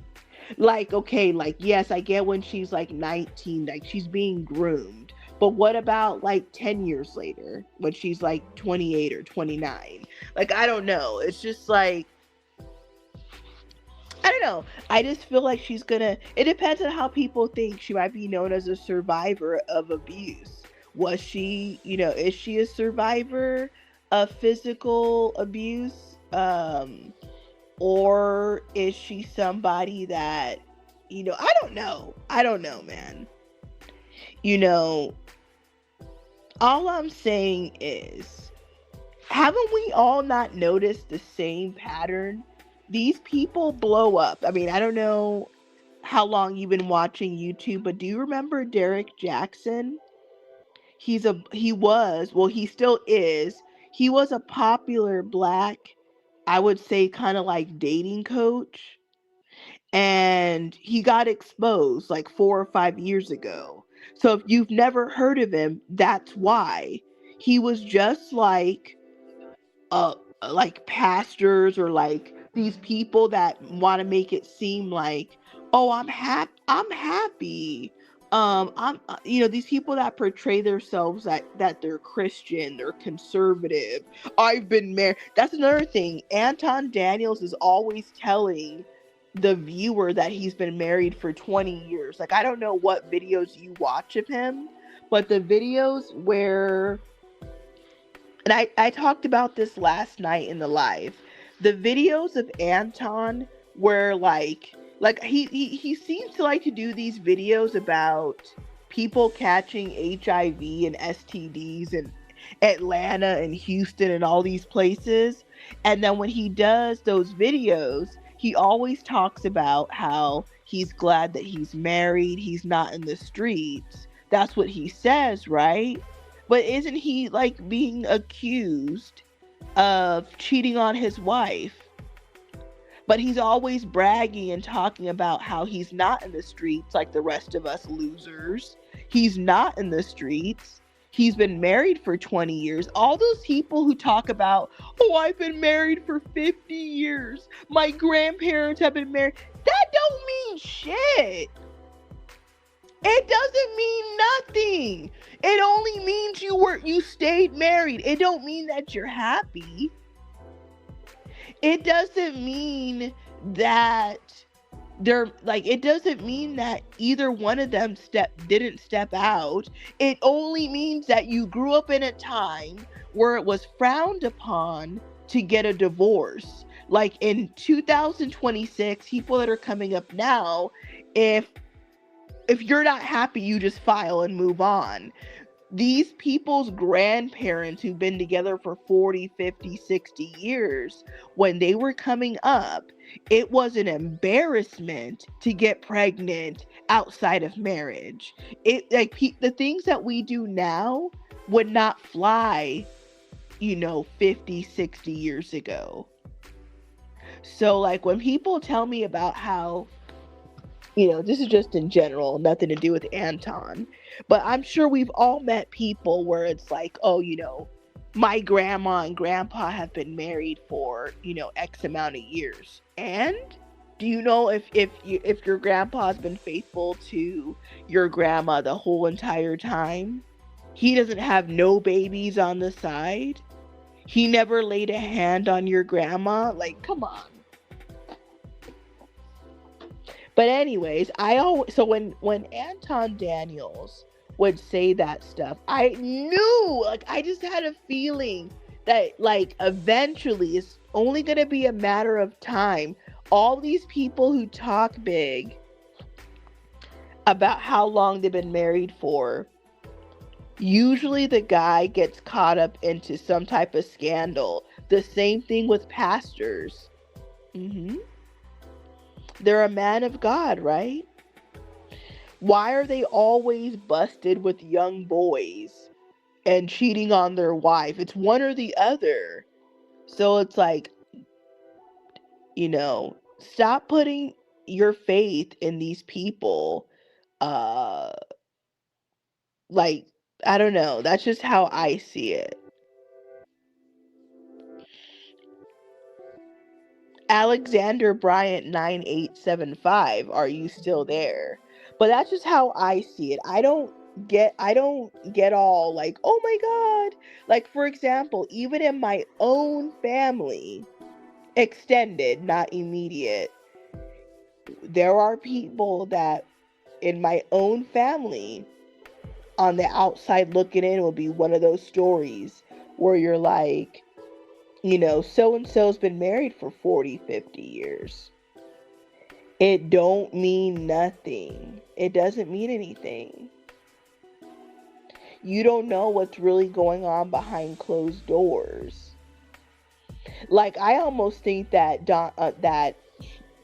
I almost think that Anton Daniels, that studio that he's showing that's supposed to be for, like, his business, he's living there. He's probably not even living at home. That's what I think. Like, I'm not saying for sure, but I would not be surprised. I would not be surprised.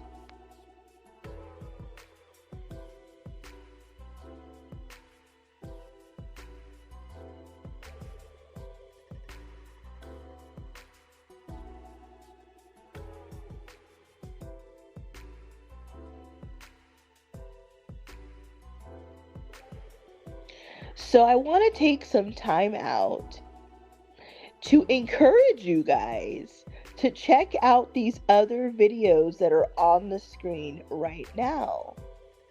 All of these videos were made by me, the Kelly Sphere.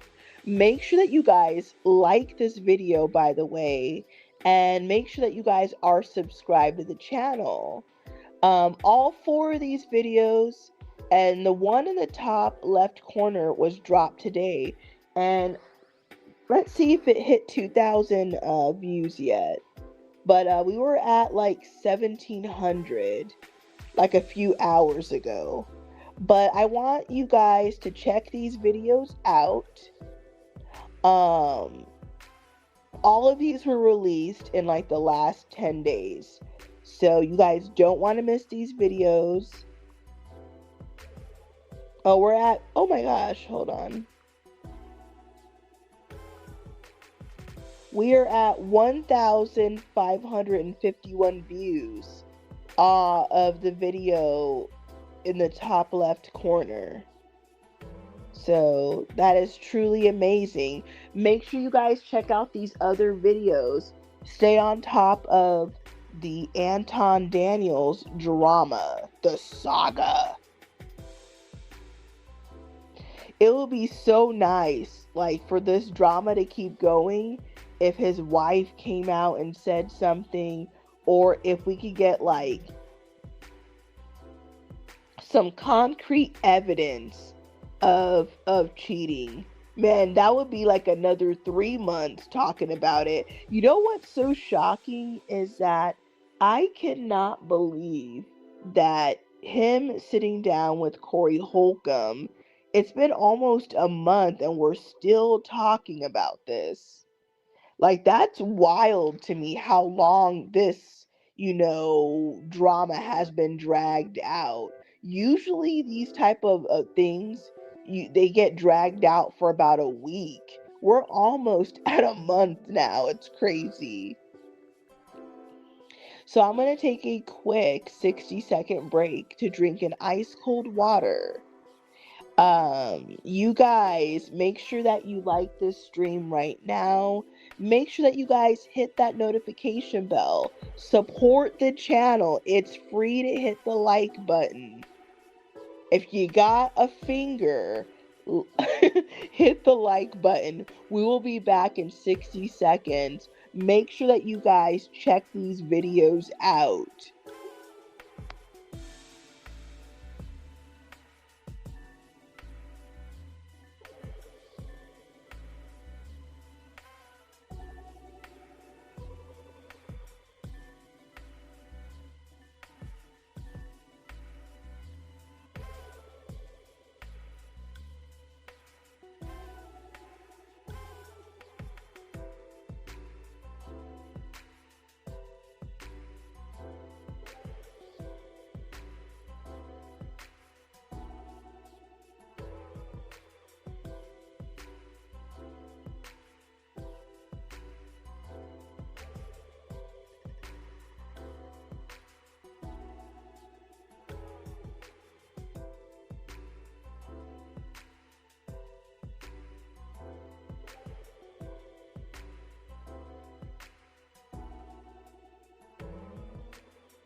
All right, I am back.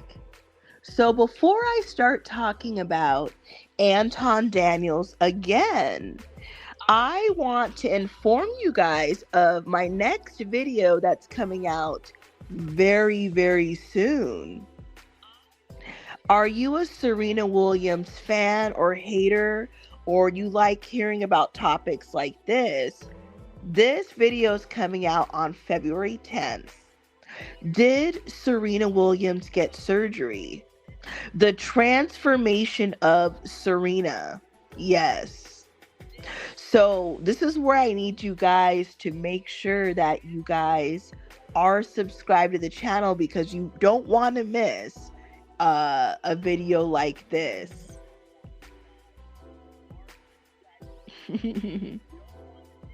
You guys don't want to miss this. So make sure that you guys like this stream and subscribe, and make sure that you are there watching this video on February 10th.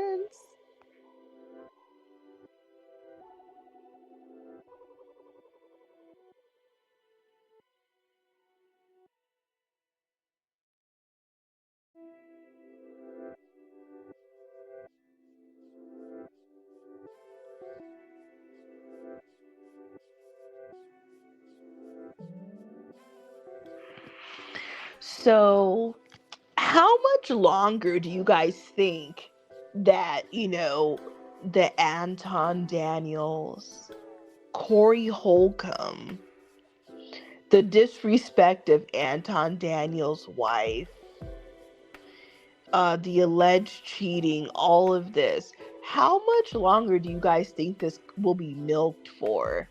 Like I was saying just, like a minute ago, I am shocked, like honestly shocked, how long this story has been going on for. It's like a soap opera. It's like a soap opera. Most drama like usually it dies down after a week. I feel like this drama is still like pretty strong. So, I don't know, I'm just shocked. And there really hasn't been much new developments. A lot of some content creators are going through like old, videos of Anton and digging up his past. But there's obviously no new development. There hasn't been a like nobody knows for sure if he was cheating on his wife. It looks pretty like almost like obvious that he probably was, but no concrete proof. So, what do you guys think? Another week on this story? Like, I don't know, I'm just shocked. Just shocking.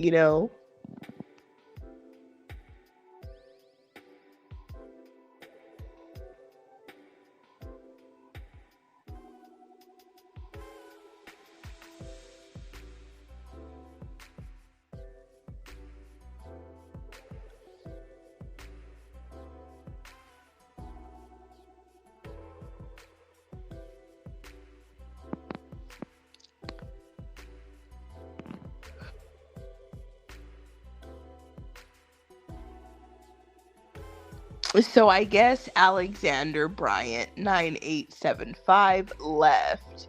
If you are still here,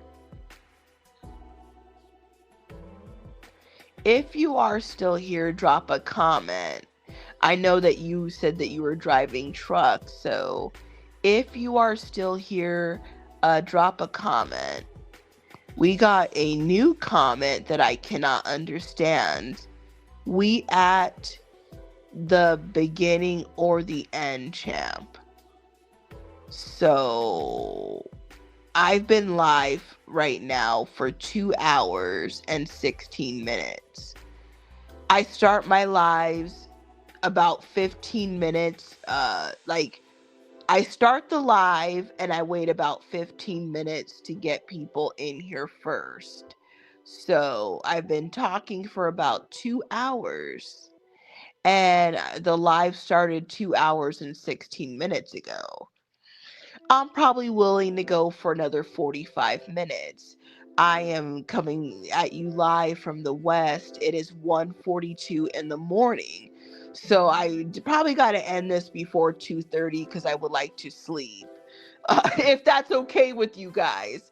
I would like to sleep because I want to be up by probably 9:45. So as long as I get 7 hours of sleep, I'm good. So I guess you could say that I am towards the end, but if there's participation in the chat, then we will go for up to another 45 minutes or so. We are talking tonight about Mr. Anton Daniels. He is one of the most talked about YouTubers to start 2026. This drama that happened with him going to the 5150 podcast of Corey Holcomb, and it's been more than 3 weeks, almost a month, and we're still talking about it. Yes, YouTubers are getting rich in views and money talking about Anton Daniels, his every move, his every thought, his grift. Is he still with his wife? The things that he says and doesn't say about his wife. The women that he's allegedly cheating with. Yes, the drama.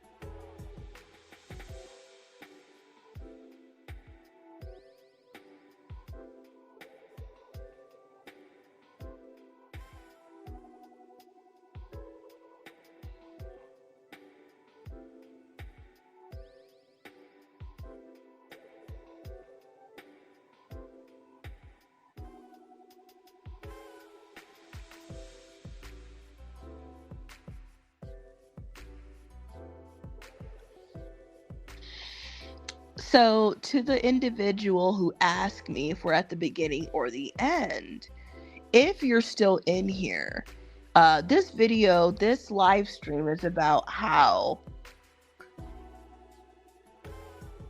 I asked the question, would you do and say anything to get money? I believe that some of the things that Anton Daniels says about women, about black women, and about black people on his videos, I believe he's just saying it to, go viral, to get a reaction out of people, because that's what sells. Negativity and drama sells. His views, sorry, not his views, his channel has doubled in 7 months. He went on the Just Pearly show or podcast. I don't know. I never watched it. He went on there on June 23rd, 2025. And another YouTuber pointed out that on that day, about 7 months ago, he had 587,000 subscribers. And before this whole Corey Holcomb thing, I noticed that his channel was just rapidly, his subscribers were just increasing at a rapid rate. I noticed it because, like, I'm subscribed to more than 200 channels. So, I mean, when you watch certain people, I mean, his channel just, props to him. It's growing super fast. I almost thought to myself, like, is he buying subscribers? Because this growth is not normal. But he used tactics that he learned from Just Pearly to grow his channel, by being more controversial and saying things that are going to piss people off, but they're going to keep watching anyway. So it works. But what I'm saying is, I don't know, I guess for me, why I haven't done that yet, I'm not, who knows, I might one day be like, I'm gonna throw, so and so under the bus for views and clicks and money. I just haven't gotten to that point yet, because I think about things like my legacy, how I want to be remembered.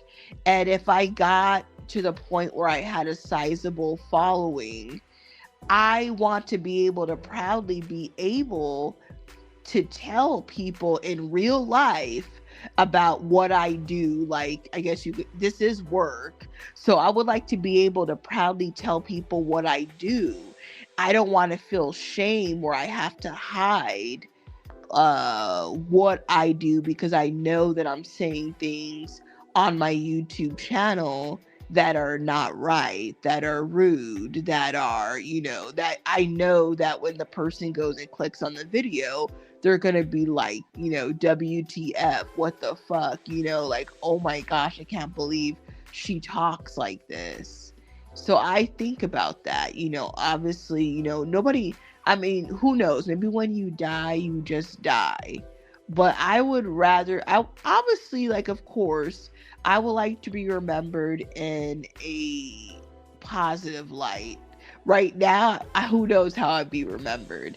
I just don't want to be the person on the internet, where I got to throw black men under the bus. Because trust me, I got a lot of things that I think and can say about different groups.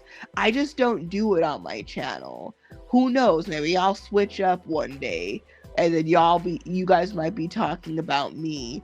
But tonight we're talking about Mr. Anton Daniels. And, he went more controversial to get views. And I mean, views and money go hand in hand. He's after the money. Everything he's doing is for money. It's for money.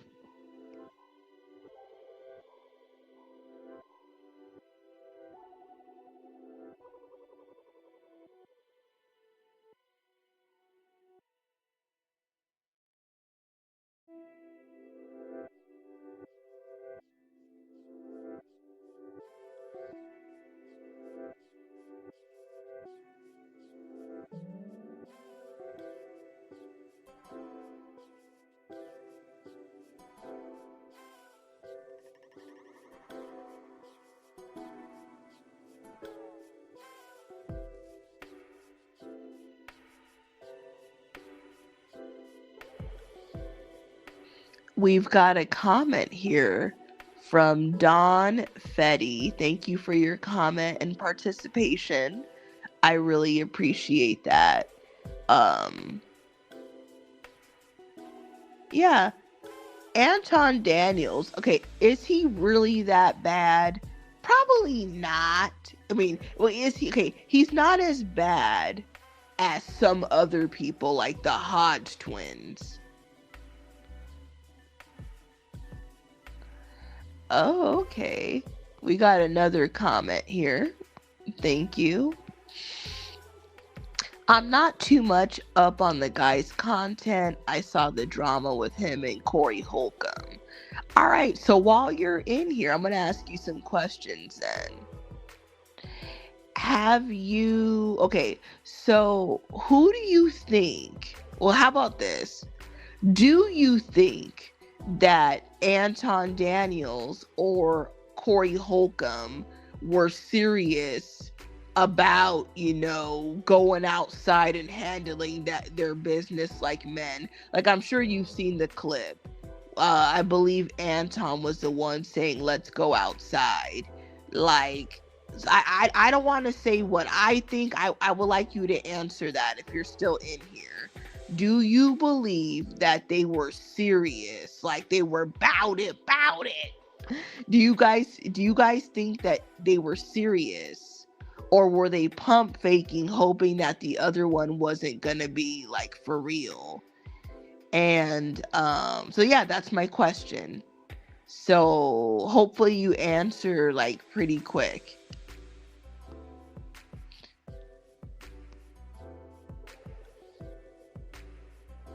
And while I'm waiting for the answer to that question, I want to remind you guys to check out all 4 of these videos that I have released in the last like 10 days about Anton Daniels.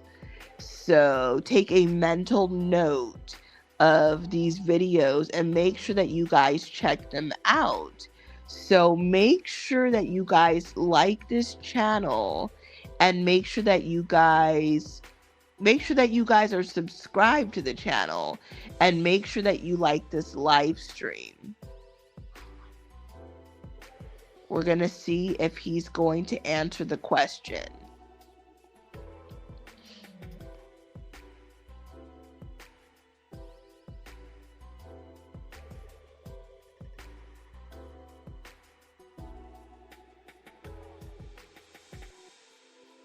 So we got an answer. Well, I know that nobody really wants to be hit in the face. Certainly some pump faking on both sides. All right, I agree. I do not think that Anton Daniels really wanted to go outside and handle anything. The dude is 5'8". I should get really raw. When I finally get to the point where I'm willing to say anything for clicks and views, I'm gonna get raw. Let's keep it real. I don't know how tall Corey Holcomb is, but he appears bigger than Anton Daniels. Anton Daniels is 5'8". He ain't scaring nobody. What man is afraid of another man that's barely like 5'8"? Come on now. Like, I'm not even afraid of Anton Daniels. Like, why would I be afraid of him? Like, he was just saying that. And then if something happens, if Anton Daniels is such the businessman, he's gonna sue Corey Holcomb anyways. Or call the police. Like, let's be real. So I agree with what you said. I think that Anton Daniels was pump faking. He's not serious. He said that, Anton Daniels was saying that Corey Holcomb was wolfing. I've never heard that before, but I'm gonna start using that. I think that him sitting in Detroit in his penthouse and knowing that Corey Holcomb, I believe the show's in California, so that you're like 2,500 miles away probably. um how come you weren't talking like this when you were sitting right in front of him? You wait until you're at least, I don't know how far Detroit is from California, but it's got to be more than like 2,000 miles. Probably, okay, like at least to Colorado is already going to be like, okay, so it's probably like 3,500 miles away. You wait till you're safe at home in Detroit to get all hard, but you wasn't really talking like this when he was right to your face.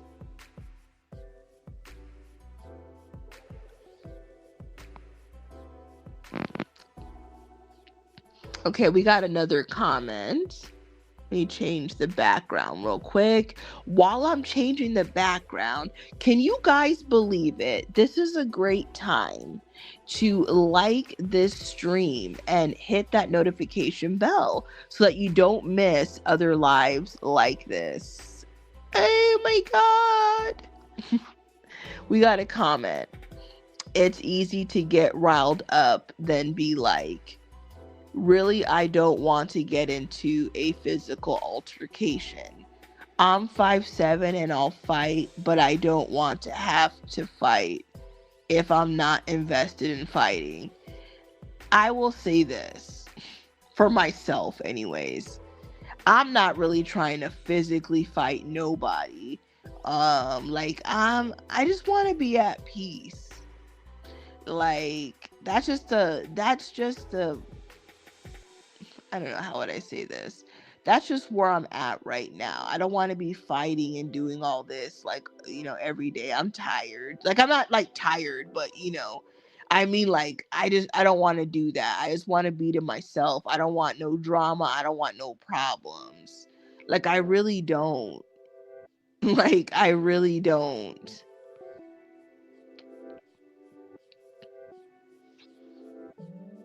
But one thing I noticed about men is that, man, you guys, I don't know, obviously we know men are, I don't even know why I was going to say men are different than women. We know this already. That was stupid of me to think, to say something we already know. But, obviously men like to show off. Men like to act hard and tough. I'm just like, I don't know, man. Like, I thought for sure Anton Daniels was pump faking. I don't even believe any of that. I mean, he was saying it to look hard and tough, but he was hoping and praying that Corey Holcomb did not take him up on his offer to go outside.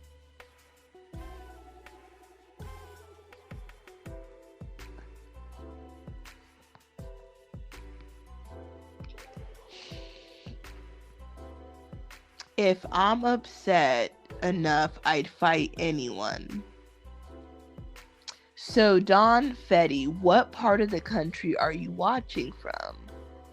Are you in the Pacific Northwest? Seattle, Portland, San Francisco, who knows? The West, California, Arizona, Nevada. Are you out in New England? Are you in the South, the Midwest? Why is my name Kelly Sphere? You guys ask some weird questions because that's the way I wanted to make it.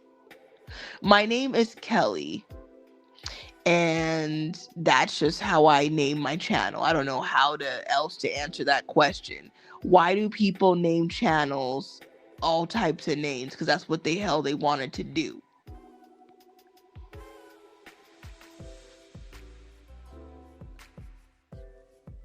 So I don't know. Do you not like my name? It doesn't really matter because, it's not like I'm going to really change it. The Sphere part.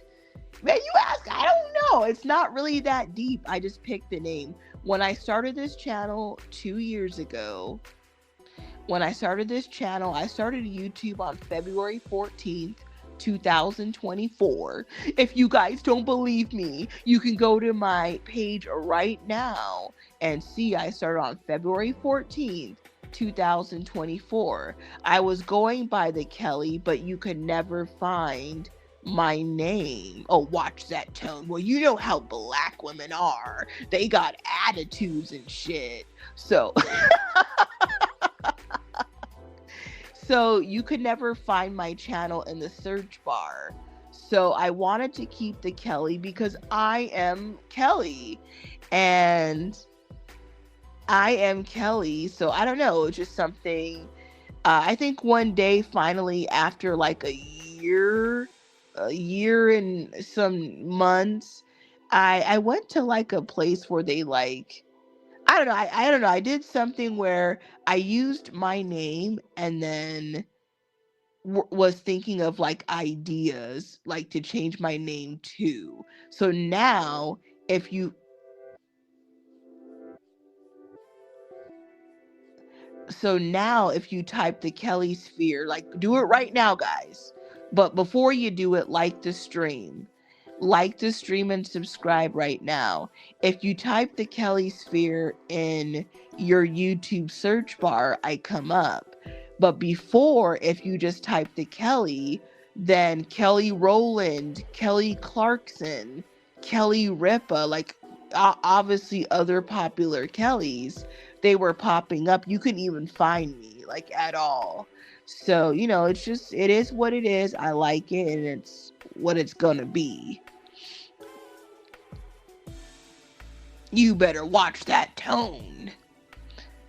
Anyways, you're from the UK. So I've been to the UK. Oh my gosh. So you're in England. I've been to London twice. And I've been to Ireland. I'm a well-traveled Negro. I've been to London twice. I've been to Ireland twice. I've been to Wales. And I've been to Scotland. So I know what it's like over there. I would love to go back. I went there in 2010 and I went in 2015. I don't know why you didn't just say that you live in London, because like, I don't know. I don't know why you said the UK. I mean, I know what you mean, but like, just say I'm in London. When I went to London, I stayed in Kensington. I think it was Kensington. So like, I don't know how you guys call it, but like the Kensington neighborhood, I know you know what I'm talking about. And I studied at some university over there. I can't even remember the name of the university. But I've been to London. I had a great time, definitely. And it's been like 11 years. I would love to go back over there. But I would only want to go to Europe in the summer. Like, I don't want to go there before like May. I live in Arizona. It's like 86 degrees. It's between 80 and 80, like 6 every day. And I don't want to be there in Europe if it's all cold. I have no idea what that is Celsius, but just know that probably to you, okay, 86 degrees is like what a summer day would be like in London. But I definitely like London. Shout out to you, Mind the Gap. So if anyone's been over there, Mind the Gap, he knows what I'm talking about. It's completely different than where I'm at right now. So shout out to you. You're following United States drama. You're following like ghetto dramas in America.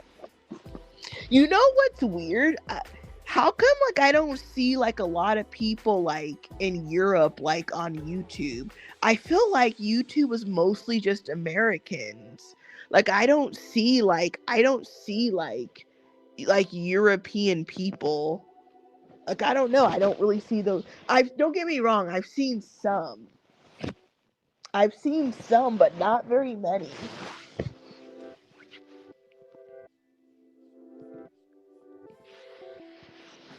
What is a yank?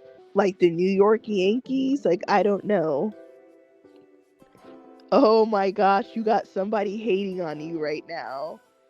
They said European.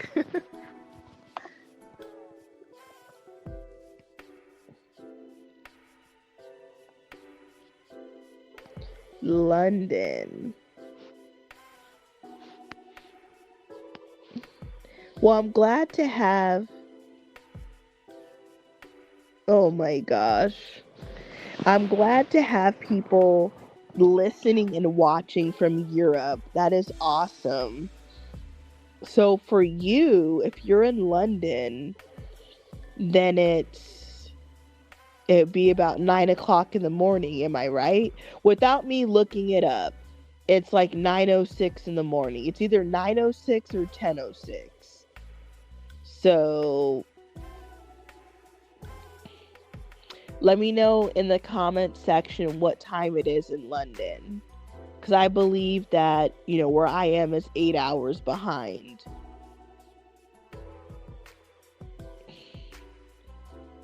Oh gosh. We got a little drama going on in the comment section. Oh my gosh, you can't just answer what time it is.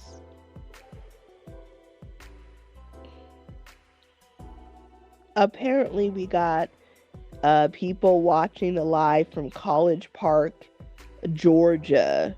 That's the only College Park I know. If you're really from Georgia, how do you like it out there? I've been to Atlanta a couple times.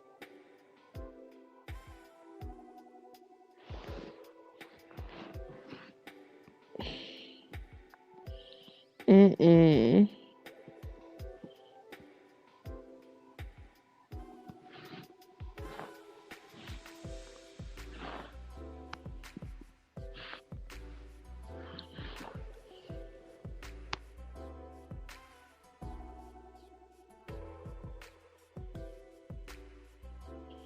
Nope. In Europe, they're not saying the N word.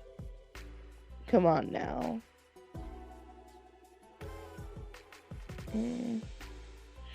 What do you love about Atlanta? Like, the press that comes out of Atlanta is actually pretty negative. Like, maybe when you live there, it doesn't seem like it, but like, I would say most of the videos that I see, I don't really click on them, but they'll like talk about like, do not move to Atlanta. They'll say like how like there's a 20,000 people got AIDS this year in Atlanta or Houston, and like whether those reports are true or not, it doesn't look good when you're not from there. You're like, I'm not going over there. I don't know. I don't know. I don't have a comment about Atlanta, honestly. I went there like about 2 times. The last time was like, maybe like, okay, it was 8 years ago I went to Atlanta. But obviously, when you go somewhere, I didn't go around the whole damn city and suburbs, but like, I don't know. I don't really have, honestly, for myself, I don't got nothing to say about it, good or bad. I don't know. I'd have to go back and see. All I could say is like in social media, I don't know. They talk pretty negative about Atlanta. So I don't know. And okay, and another thing, I mean, I'm sure you've heard this. They're always talking about how everybody's down low in Atlanta. So all this like,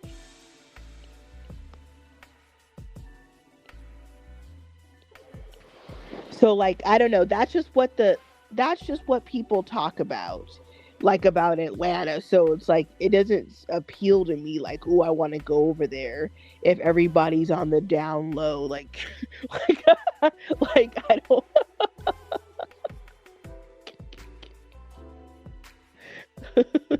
I'm sorry, but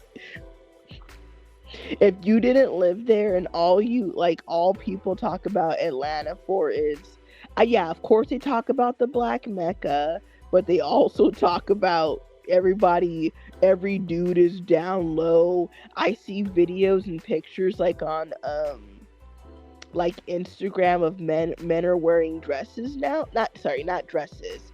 Black young men. Like when I say black and young, I mean actually young. They look like early 20s. They're all in skirts. Like, I don't know. I'm not really trying to see this stuff. I'm just like, I'm sorry. I don't know.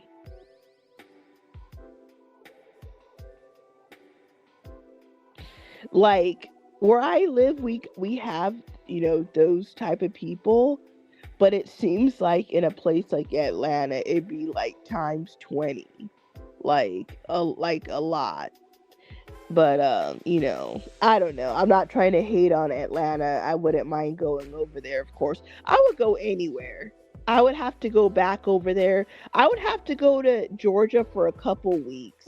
Like I don't like you can't really judge a place off of going there for like 2 days. You need to okay, like how I like to travel, like you fly into Atlanta, you stay somewhere, you stay in the Atlanta metro, and you go all over and do different things for a couple weeks to get to know what the city's like, how the people are really like. Not flying in for the weekend or to go to the club, or you're there on business really quick for 2 days and then you fly out and then you think that Atlanta. Like, that's not. So honestly, I really don't have nothing to say about Atlanta because I never been there long enough. I think one time I went there for about 3 or 4 days, and then honestly, I don't even freaking remember. It was like 10 years ago, 8 years ago. The clubs are demonic. I never partied in Atlanta. When I went to Atlanta, I stayed at a friend's house, and I didn't really she was kind of like a homebody, so we never went out and did anything. So it was kind of boring. Like, I didn't really have fun, you know. So that's why I'm saying I can't really say much about Atlanta because I didn't do nothing.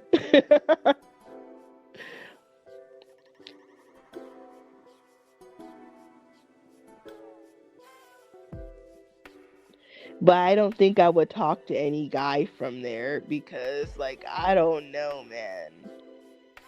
You guys are, like I was saying, the men are portrayed pretty negatively. But I don't know. But I would go back and visit and just see, like I said, for a couple weeks to see what Atlanta is like.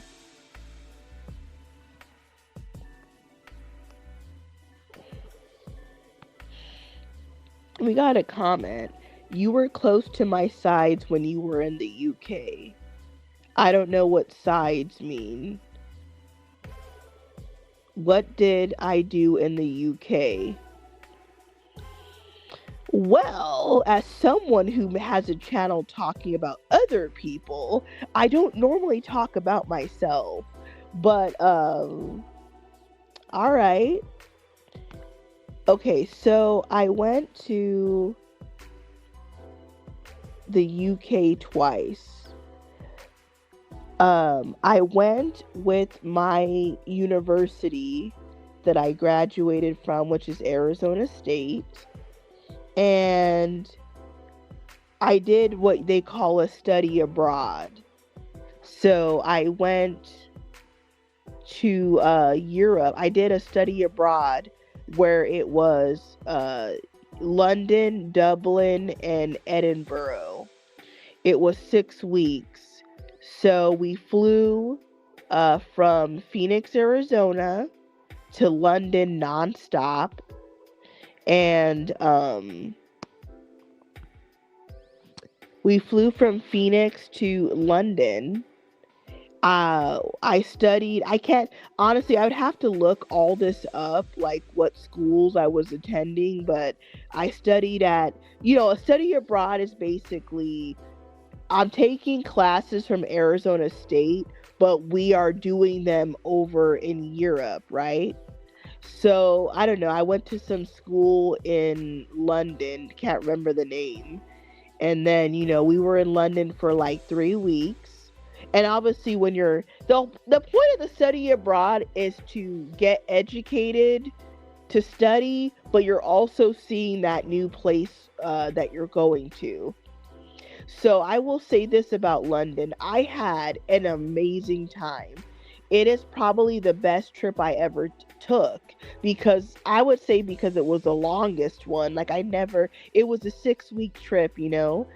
Basically from Arizona, we went to London. There was two study abroad groups, but I was in one group with probably like 30 people, for example. I was doing a communication study abroad, and there was another study abroad, but I don't know what they were studying. But we all traveled together, so there was like 70 students and teachers combined. And so we first went to London. We were there for 3 weeks. Then we went to, did we go to Ireland? No, then we went to Ireland for 2 weeks. And then we went to Scotland for 1 week. I mean, I don't know. I don't remember it with the order, if it was Ireland and Scotland, but like, I don't know. I know for sure that we went to London first. It was 3 weeks. Ireland was 2 weeks, and Scotland was 1 week. And I had a great time. It was amazing. We went there in the summertime. We went there in the end of May, and we came back in the beginning of July. So it was 6 weeks. It was great. I will just say that when I came back to America, that it did take a couple days to like get the time right, because when you're in Europe for 6 weeks, now I'm living my life like 8 hours ahead. And then when I came back to Arizona, now I'm 8 hours behind. So it was kind of weird, like trying to sleep. Um, my major, what did I major in? Well, for that study abroad, we were studying communication. I minored in communication. So I didn't take the study abroad because I was really trying to learn. I think that most people that do a study abroad, the real reason is because you want to travel. Because, like, it was a lot of fun going to school during the day. And then what we were really doing, you guys want to know what we were really doing? We were partying and drinking every damn night. We were partying every night. Let me tell you, partying in London, I don't know how it is now in 2026. Partying in London, like a decade ago, was amazing. Like, the clubs, I don't even know what time they closed. Like, I remember going to clubs and walking outside of the club at like 6, 7 o'clock in the morning. It was crazy out there. And one thing I like about London, versus like cities in America outside of New York, um, like when you're in London, like, I'm not even making this up. Like, I was meeting people from countries that I never heard of. Or like, if I did hear of them, like, they're like the most obscure countries. Like, when you're in London, like, it's not like being in Phoenix or Atlanta or Houston. Like, of course, in all those cities you have Mexicans, or you have Russians, like, you have Venezuelan, stuff like that. Like, I don't want to use the word normal, but it's normal to, like, oh, meet a Mexican today, or I'm gonna, leave my house and talk to a Russian or a Serbian. Like, that to me is like pretty normal. But when I was like in London, I was meeting people from like when they told me, I know what they were talking about, but I never, like, if you just stay in the US, I'm never gonna meet people from those countries. They were telling me like countries, like, I swear, like, I'll take it back. I don't want to say I never heard of them, but I mean like countries that are not normal, like to meet people, like in the US. Like, so it was crazy, like every day, like everywhere you go, like when you're cause in London, you're walking down the street. It's not like Atlanta, Phoenix, all these places where I went to Leicester Square. I don't know if you guys have this club still, but do you guys have Ministry of Sound? If you guys still have that club, like I went to a lot of clubs, but I remember Ministry of Sound specifically. I had so much fun in Ministry of Sound. Like if you guys ever, more obscure than Kazakhstan, I'm talking about like some random places. Like what the fuck? Like countries in Africa, like I just weird, like just like I don't know how to explain it. Like when you're in Arizona and you walk outside your house and you meet people, you're gonna meet white people, black people, and Mexican people. Like that's what you're gonna normally see. Now, of course, some of those white people could be from Europe, but probably not. We don't have a European, we don't have a strong European presence in Arizona is what I'm getting at. So it's not like I'm gonna be like walking around Phoenix and just meeting Europeans all the time. Yes, every once in a while you'll meet someone, they're like, oh, I'm, from London or, whatever, but it's not common. Like, I don't go outside and then like I talk to this person, she says, oh, I'm from Ecuador. Then the next person's like, I'm from the Falkland Islands. Then this person's from Madagascar. Like, that's kind of like what I mean by places that you wouldn't normally, like, you've heard of these countries, but like, it's not like in London, it's normal. In like Phoenix, Arizona, it's not normal. I would imagine in Atlanta that you don't leave your house and every person's from another country. Yeah, I'm sure in Atlanta that most people are white or black. You got a few Latinos and that's pretty much it. You're not going to have like, oh my God, that person's from Suriname. That person's from the Maldives. That person's from, like, I don't know, just way more diverse. Way more diverse. And I like that. Like that's the place where I seen the most diversity. Yes, every state has Iranians and Palestinians. But what I mean is when you go outside, like let's just say you went down to the club district.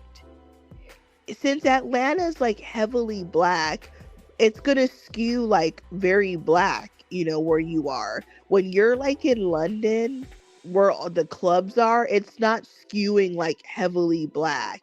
It's like all kinds of people. I don't know how to like say it any better. Like, so like also too, like over there, they're not really saying like white people. People are like describing themselves by the country that they're from. So like what I'm getting at is like you got Americans, you're gonna have people from different, so like when I see black people in London, it's not like when I was in London, I wasn't seeing black people. I was looking at Africans of different countries. Besides the group that I'm in, you're not gonna see like black people just like walking in London. They're not black Americans like in the sense how we talk about race. They're all the blacks that you see are from Africa. Or like even if they were born in London, their parents are from Africa. So you're dealing with you're seeing Africans is what I'm getting at. You see a lot of Indian people in London, like a lot.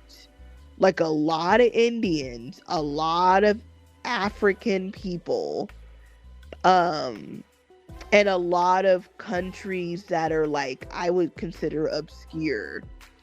Then when you go to Ireland, Ireland is more white than London.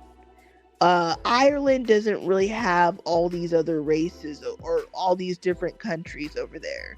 Ireland was definitely more like how like cities in America are.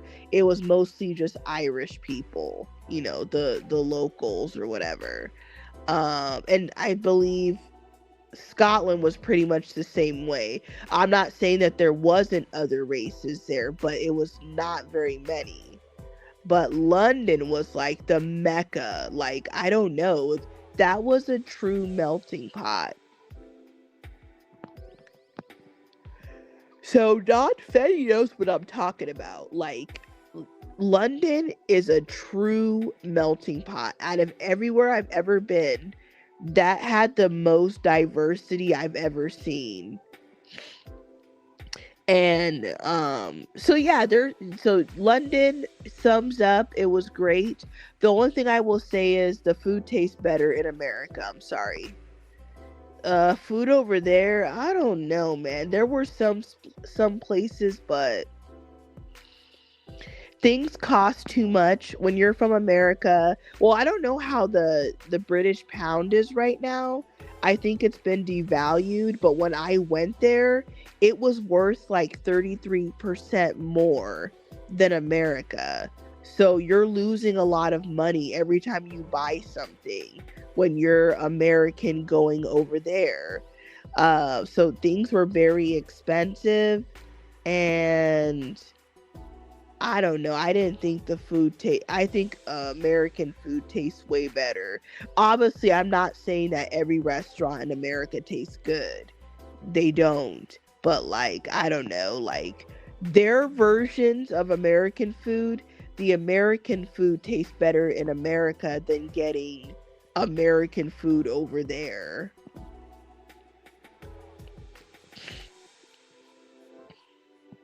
Do I know why the UK is like what? But like honestly, I do want to go back to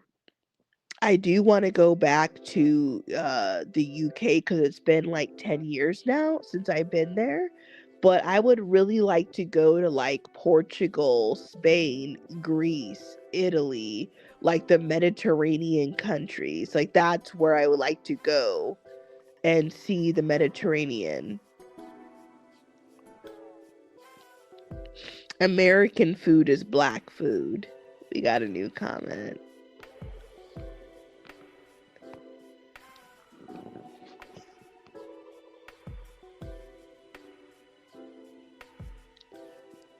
Explain how American food is black food. Because now if we want to get technical, when black people were enslaved and brought to America, the food that black people are eating on TikTok, because I watch food reviews, the food that black people love to eat and get it seasoned to perfection. I watch these videos. I know you guys have seen them. Catfish, baked mac and cheese, collard greens, lemon pepper chicken wings, right? Black people were not eating that in Africa. Come on now. Black people were not eating catfish with baked mac and cheese in Togo or Benin or Nigeria. Come on. Stop. American black food is nothing like what people are eating in Africa.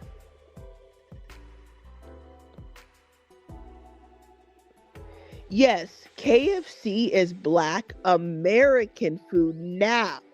But what I'm saying is when black people were taken from Africa and brought to America or brought to the Caribbean, They were not eating baked mac and cheese with catfish in Nigeria. You want me to believe that uh the slaves were eating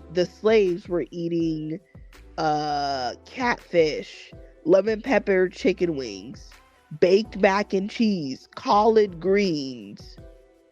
What else do y'all like to eat? Okay, black Americans aren't Africans, but you came from Africa. It doesn't matter.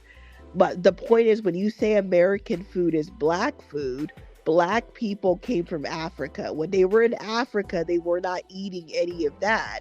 So when they came to America, how did the slaves that came to America learn about catfish and collard greens and all that? How?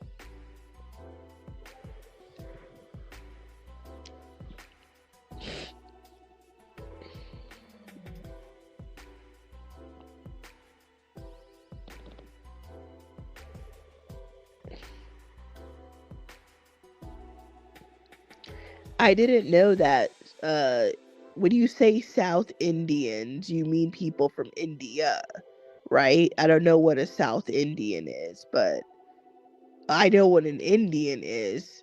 So I didn't know that they own all the KFCs in London.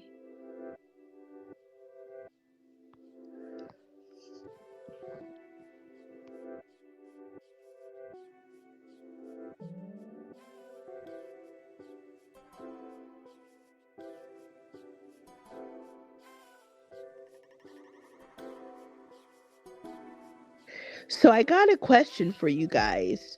Do you guys watch food review channels? Because I actually did a video about this recently, so let me know if you guys have heard of Keith Lee, LA Try Guy, King Stratz, or Mr. Chime Time. Let me know.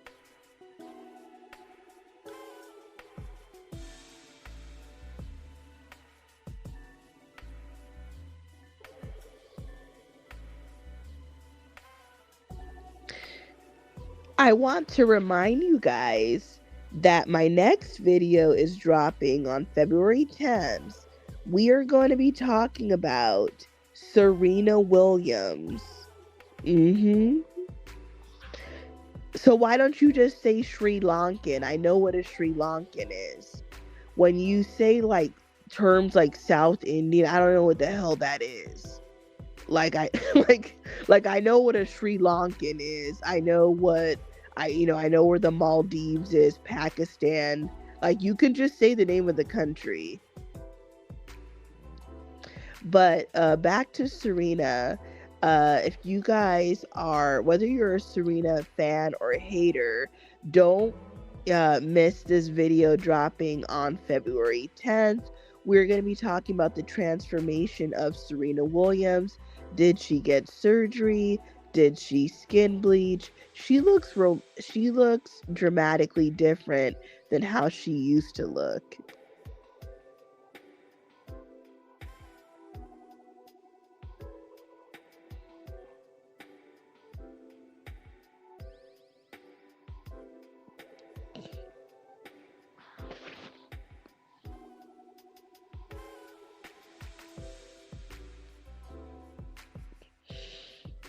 So what do you mean by this comment? I don't understand Egyptian poly the I don't know. What does this comment mean?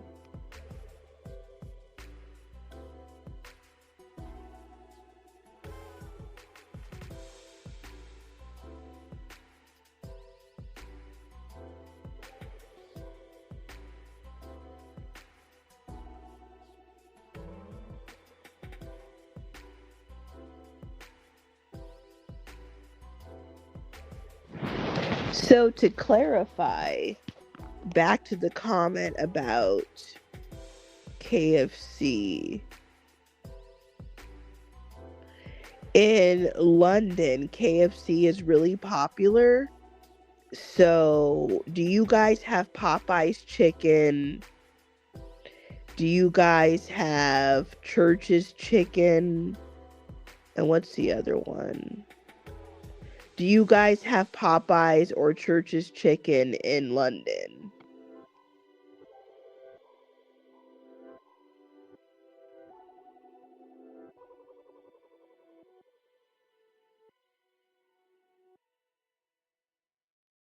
I like KFC, but the chicken at Popeyes tastes better because KFC, I believe, has crispy chicken, but over at Popeyes, they got spicy. So I'm rocking with the spicy chicken.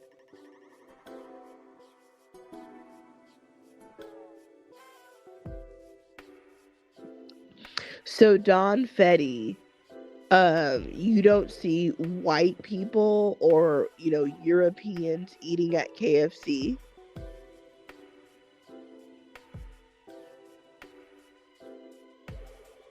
Well, let me tell you, in Arizona, we have Church's Chicken, but not like a lot of locations. I would say the most, uh, actually, I would say none of the fried chicken places dominate Arizona like they would probably like in Atlanta. Like there's a KFC a couple miles from my house, but outside of that KFC, the next one's probably like a half hour away. So I would say I think that Popeyes is the most popular. Churches, nobody talks about Churches. I actually just started eating at Church's Chicken again, like probably about 4 to 6 months ago, and I had not eaten there in like 20 years, probably. Like, I would say this. I was in Colorado a few weeks ago, and I got a chicken wing combo. It was like 6 wings with a side, a drink, and a biscuit for like $9.99. Let me tell you, let me tell you, Churches was hitting. Oh my gosh. Their chicken wings are bomb. Bomb. I swear. If you haven't been to Churches in a while, you need to go get that. Like, yes, their chicken wings were bomb. For fast food,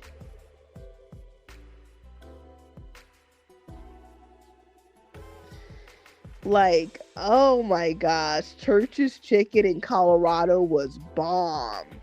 Like, it was bomb. Like, I was impressed because Popeye's chicken wings are not good. I thought that they were good at first, but nah. I like the regular chicken from Popeyes, but I don't like their chicken wings. Like, at all. It's not good. But Churches?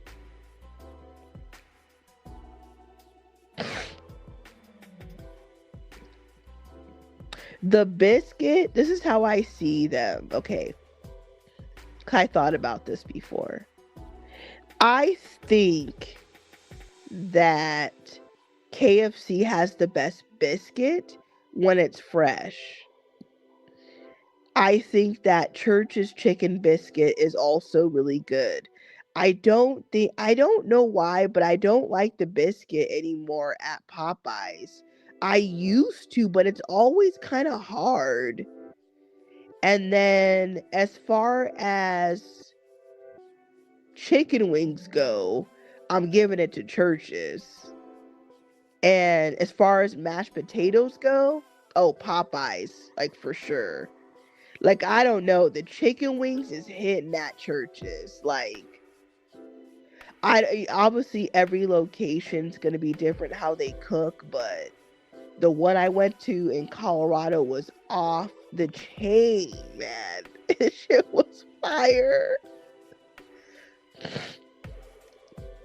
Like, so like I said, chicken wings, I'm giving it to Churches. Biscuit, I'm giving it to KFC. uh Mashed potatoes, I'm giving it to Popeyes.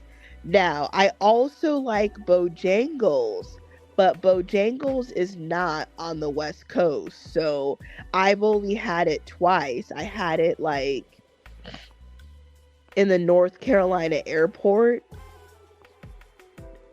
I don't know, I was like in Charlotte, North Carolina, I think, and I had Bojangles.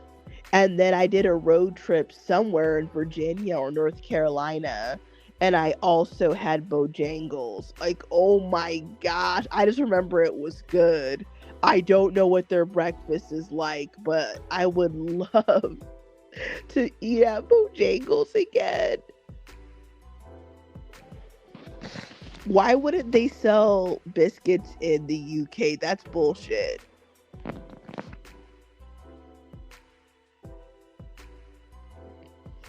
Bojangles breakfast. Now I'm gonna have to take a trip to the South because, man, I'll say this. I want to go. I would love to go to the South and just to eat. Like, I just want to go to the South and eat. I want to eat bomb ass chicken wings. Like, bomb. Like, I need like bomb ass, crispy ass chicken wings. And I want to eat some baked mac and cheese. I do. I want me some good green beans. Like, oh my gosh. Like, you guys are probably like, oh, she's like 500 pounds. I'm actually not. But like, man, like, I want to eat some good barbecue and soul food. Like,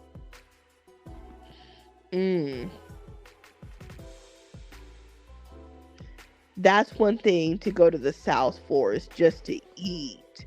Like, that's what I want to do. I can make them all in that kitchen, but I need it from a real Southern black woman or man.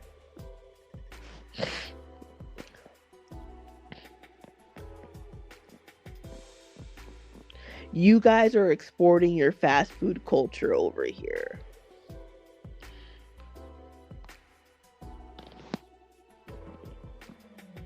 I don't got it. It's 2026. Who's got time to be cooking and shit? We're in a go. I don't know where you live, but we're in a go, go, go world.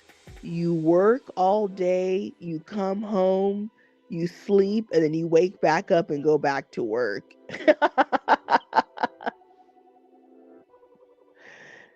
Yep. Well, you must got a lot of time on your hands. I don't think the average American has all this time unless they don't work.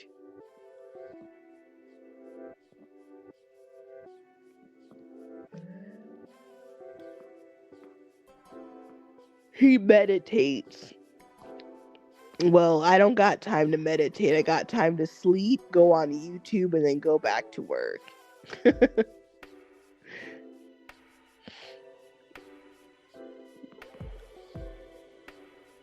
So, Samurai, yeah, you're the one who says you're in College Park, Georgia. I be watching a lot of food review people and just restaurants in Atlanta. Well, okay, here's another thing that I would say, a observation without actually being over there. I don't like the fact that in Atlanta, according to the people that are making these videos, that a lot of your black owned restaurants in Atlanta, you gotta pay to park, and they include the gratuity automatically even if you take it to go. Why would I want to go to a restaurant and spend like $50 and then they charge me still like $10 to take the food to go? Like, I don't know, I never heard of that anywhere. You better stop with this white shit. Well, white people do not charge you to take food to go. Like, that's crazy. I could eat, like, it. Let's say they were like, okay, I want to charge for the box, and like, you know, like, it costs money to get those boxes, the bags, the utensils, but it don't cost 20% of your meal. Like, that's crazy. How is that white shit? Think about this. If you attend black restaurants, you're actually spending more money than people attending the same. Okay, obviously outside of like fine dining restaurants, you're spending more money. Does it, like, why would I want to do that? Like, a lot of places that I'm just going off of what they're showing, they say they gotta pay to park. Why would I pay to park just to go to a regular restaurant? Why would I, like, I guess, okay, here's the thing. If you grow up somewhere and it's normal to pay to park to go to a restaurant, or it's normal that on a to-go order they charge you, then you're gonna think it's normal. But the other 49 states don't do that. So, like, I don't know. I guess when I go to Atlanta again, I guess maybe I'm taking an Uber or something, because I ain't paying nobody to park. That's why I don't go to Vegas no more. I only live 4 hours from Vegas. But Vegas is like,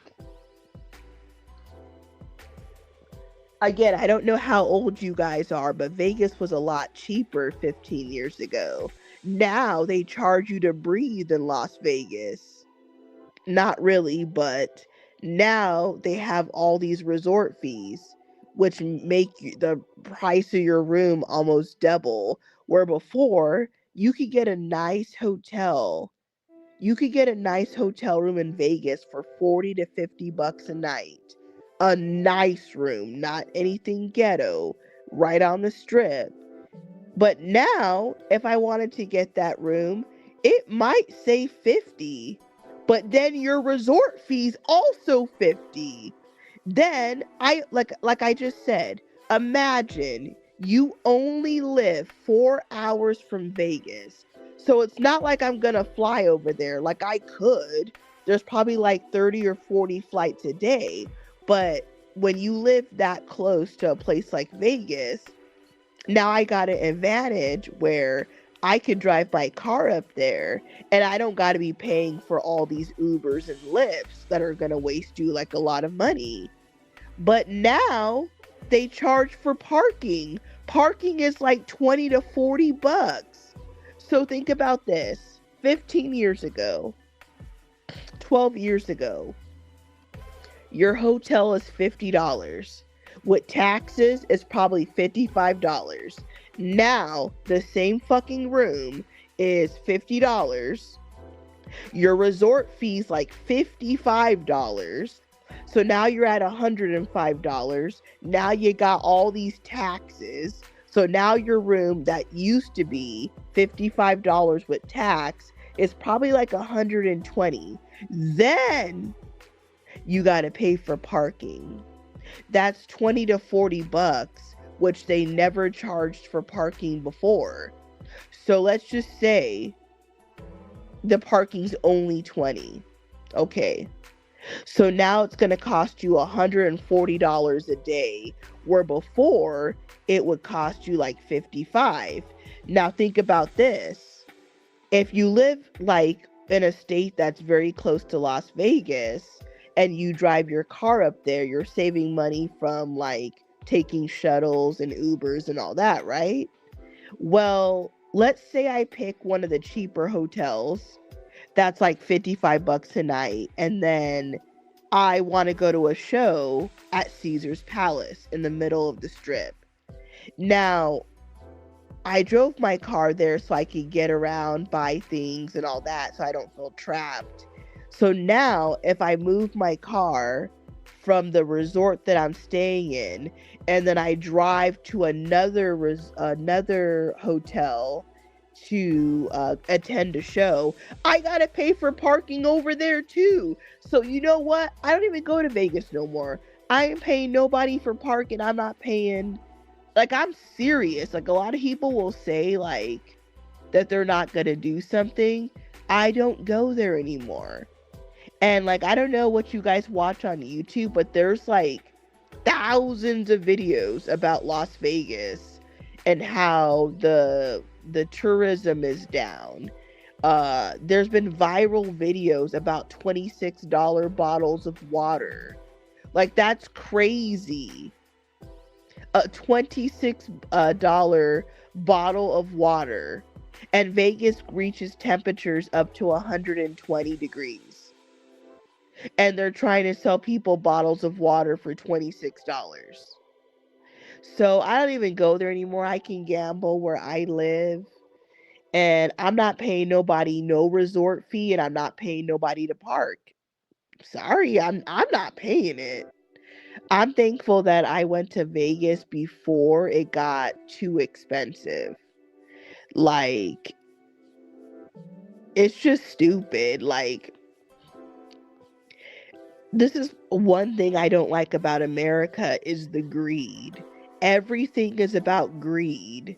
Like, everything, okay, like, don't get me wrong, everywhere people are greedy, but like the people at the top in Vegas that own these establishments, they don't care about the consumer. They don't care about they don't care if you go to Vegas to like, they don't care if you have fun. They only want to get your money. So that's why I don't go over there anymore. It's just stupid. I'm not gonna go over there and just be wasting money like I'm a millionaire or something.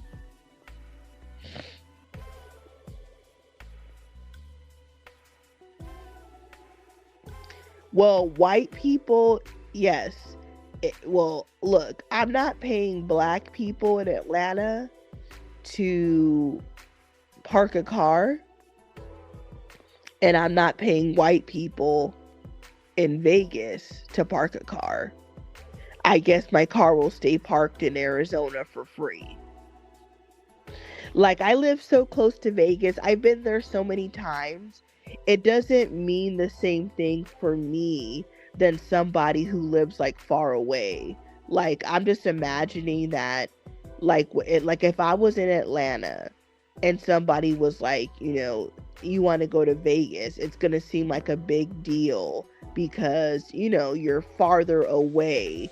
Like, I've been to Vegas and through Vegas so mmany times, it doesn't have the same effect on me. So that's why I'm not really tripping on like going there. Like, cause I've been there, I've been there a fair amount. I mean, and it's only 4 hours away. Like, there's so many, like, when you fly from Arizona to Vegas, it only takes like 45 minutes. So in theory, you could fly to Vegas. The airport's right by the strip. It's like probably 2 miles away. You could walk around all day, gamble, do what you gotta do, and then catch the last flight of the day home. Like, you could go out there early in the morning and then fly home at like, you guys could fly home. Like, the last flight is probably like around 10 or 11. So like, I could fly if I wanted to. I could fly up there. Cause like, if I drive, it's gonna take 4.5 hours, right? And then you run the risk that there's police everywhere, like around the border of Arizona and Nevada. So if sometimes there's flights for like $40. I've seen flights as low as $12. You could fly up there in the morning, run around, do what you gotta do, and then just fly home at the end of the night. And I guess that would take care of, the resort fees and the parking. But then you still gotta take an Uber.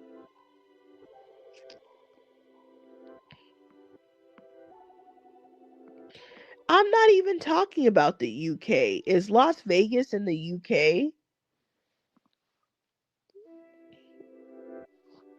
Americans are not making so much money. Who in America is making a lot of money? Besides Anton Daniels, who makes more than $100,000 a month.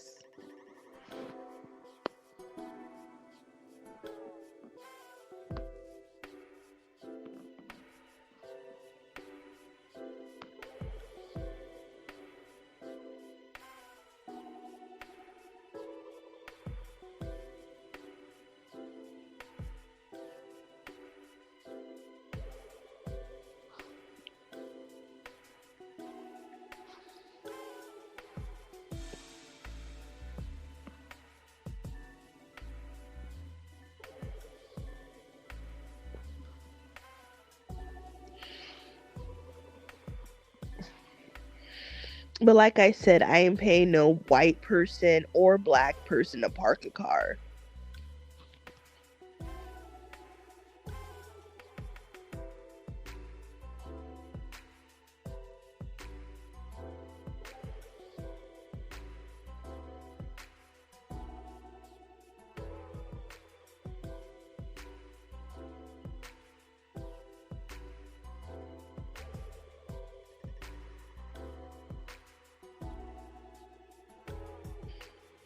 So, I want to remind you guys, because I know a lot of people just came in, make sure to check out these other videos that I made about Anton Daniels.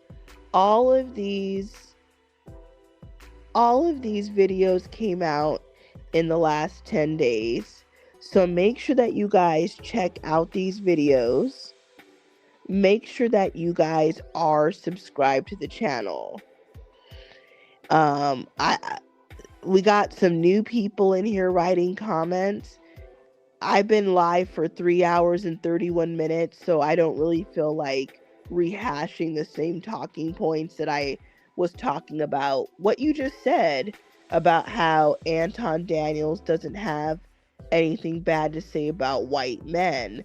I've already talked about why Anton Daniels does what he does for money.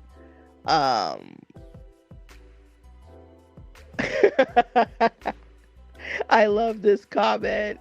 100,000 a month to be in hell is wild. Well, for the new people who came in, I am going to end this stream probably in the next 10 to 15 minutes because it's 3 o'clock in the morning and I want to go to sleep because I got to be up in like about 7 hours. So, like I was saying before I got caught up in these, I am going to go back to the comments, but I want to remind you guys to make sure that you like this stream and subscribe to the channel. I will be live around the same time tomorrow night. So make sure that if you're just finding the channel right now, I think I went live around 11 something Arizona time, like 3 hours ago. So, make sure that you guys check out these other videos. The video in the top left corner just came out.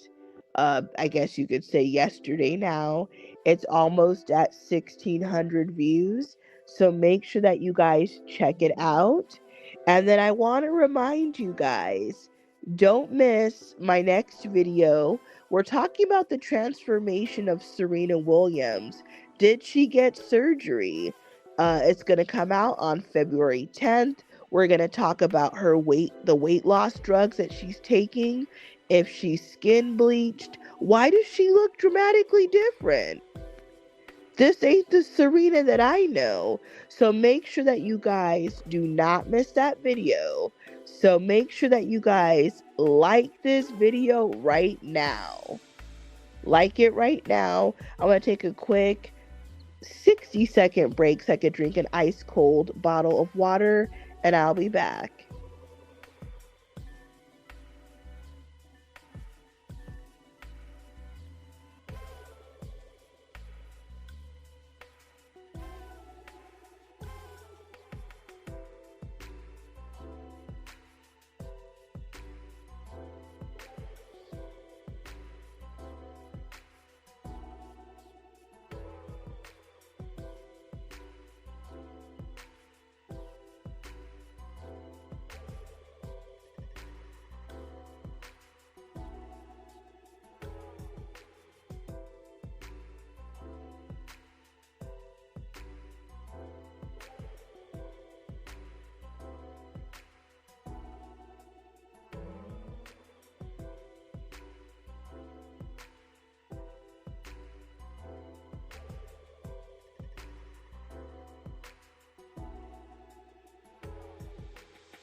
All right, so I am back now, and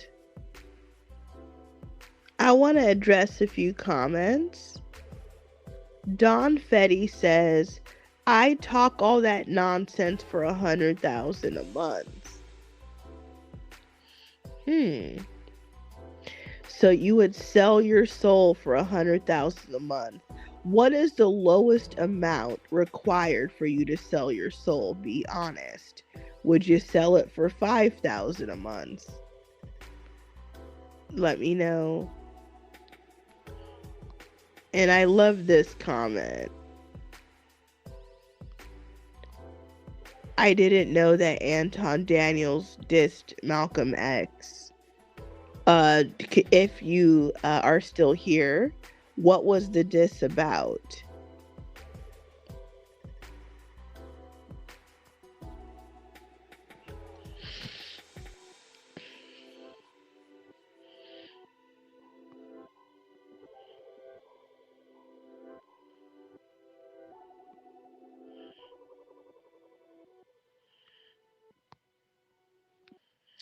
Well, I don't think that Anton Daniels, he's not portraying himself on social media as a pro-black. Now listen to what I'm saying. He's not portraying himself. I don't know what he really is or not, 'cause I can't believe, I can't take it seriously, the stuff that he says. But he doesn't portray himself as a pro-black. So because he's not portraying himself as a pro-black, like, he's not going to say negative things about white men. He's just not going to do it. I think that if he was one of them, like, who was that black dude that's really popular? He's also a grifter. Umar Johnson, Dr. Umar Johnson. If he was a guy like Dr. Umar Johnson, I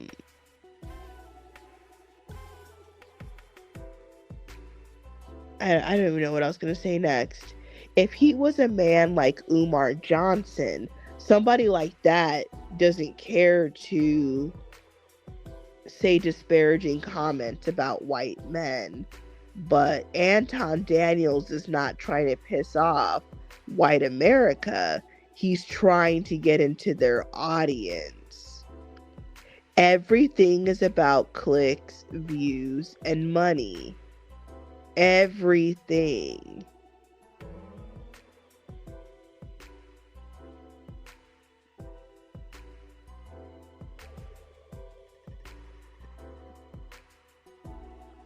So I think that I like to wrap up the show. It's been 3 hours and 38 minutes.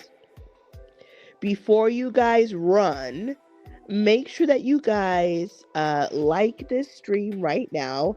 It's amazing how you have to constantly tell people the same stuff.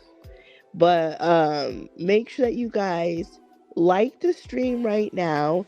I want to thank everybody. Who dropped a comment and made it fun. So I'll shout out to let's see, if you guys are still in here, the last couple people, shout out to Samurai Cam, shout out to Domnell 3981, shout out to Don Fetty, shout out to Cash Blix TV. Thank you guys for stopping in. I really appreciate it.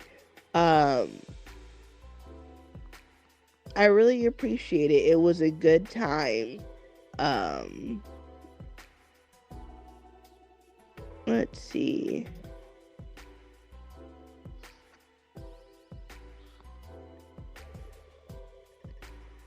If you guys would like to donate to the Cash App, it is right at the bottom of the screen. Even if it's only $1, The Cash App is the Kelly24. I will be on tomorrow night. Now, this is in Arizona time, not necessarily in your time. I've been going live around 11:15, which is 1:15 in your area. I could try to start a little bit earlier, but it's pretty hard to start earlier. But either way, I would still be live, somewhere. I have to end the stream, like it's 3 o'clock in the morning. I got to be up at least by 10 o'clock. So I'm going to do another live stream tomorrow night, somewhere live. Maybe I might be able to go live around 9, but I keep saying that and then I get home later and don't have time. But check out these videos on the screen. If you can't make the live, check out these 4 videos. They've all come out in the last 10 days. The very first one just dropped yesterday. It's at 1,600 views. So make sure to check that out.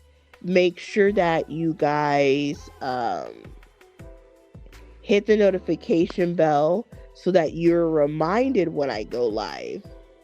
And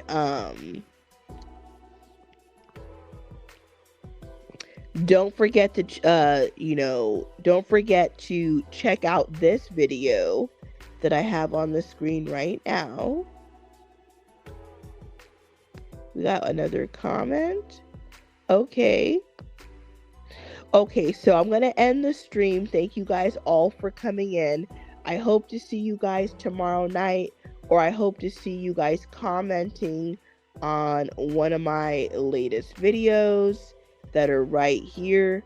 Thank you guys so much for watching. This was the biggest grifter, Dante London. So I don't know why I keep saying Dante London. Anton Daniels, the biggest grifter.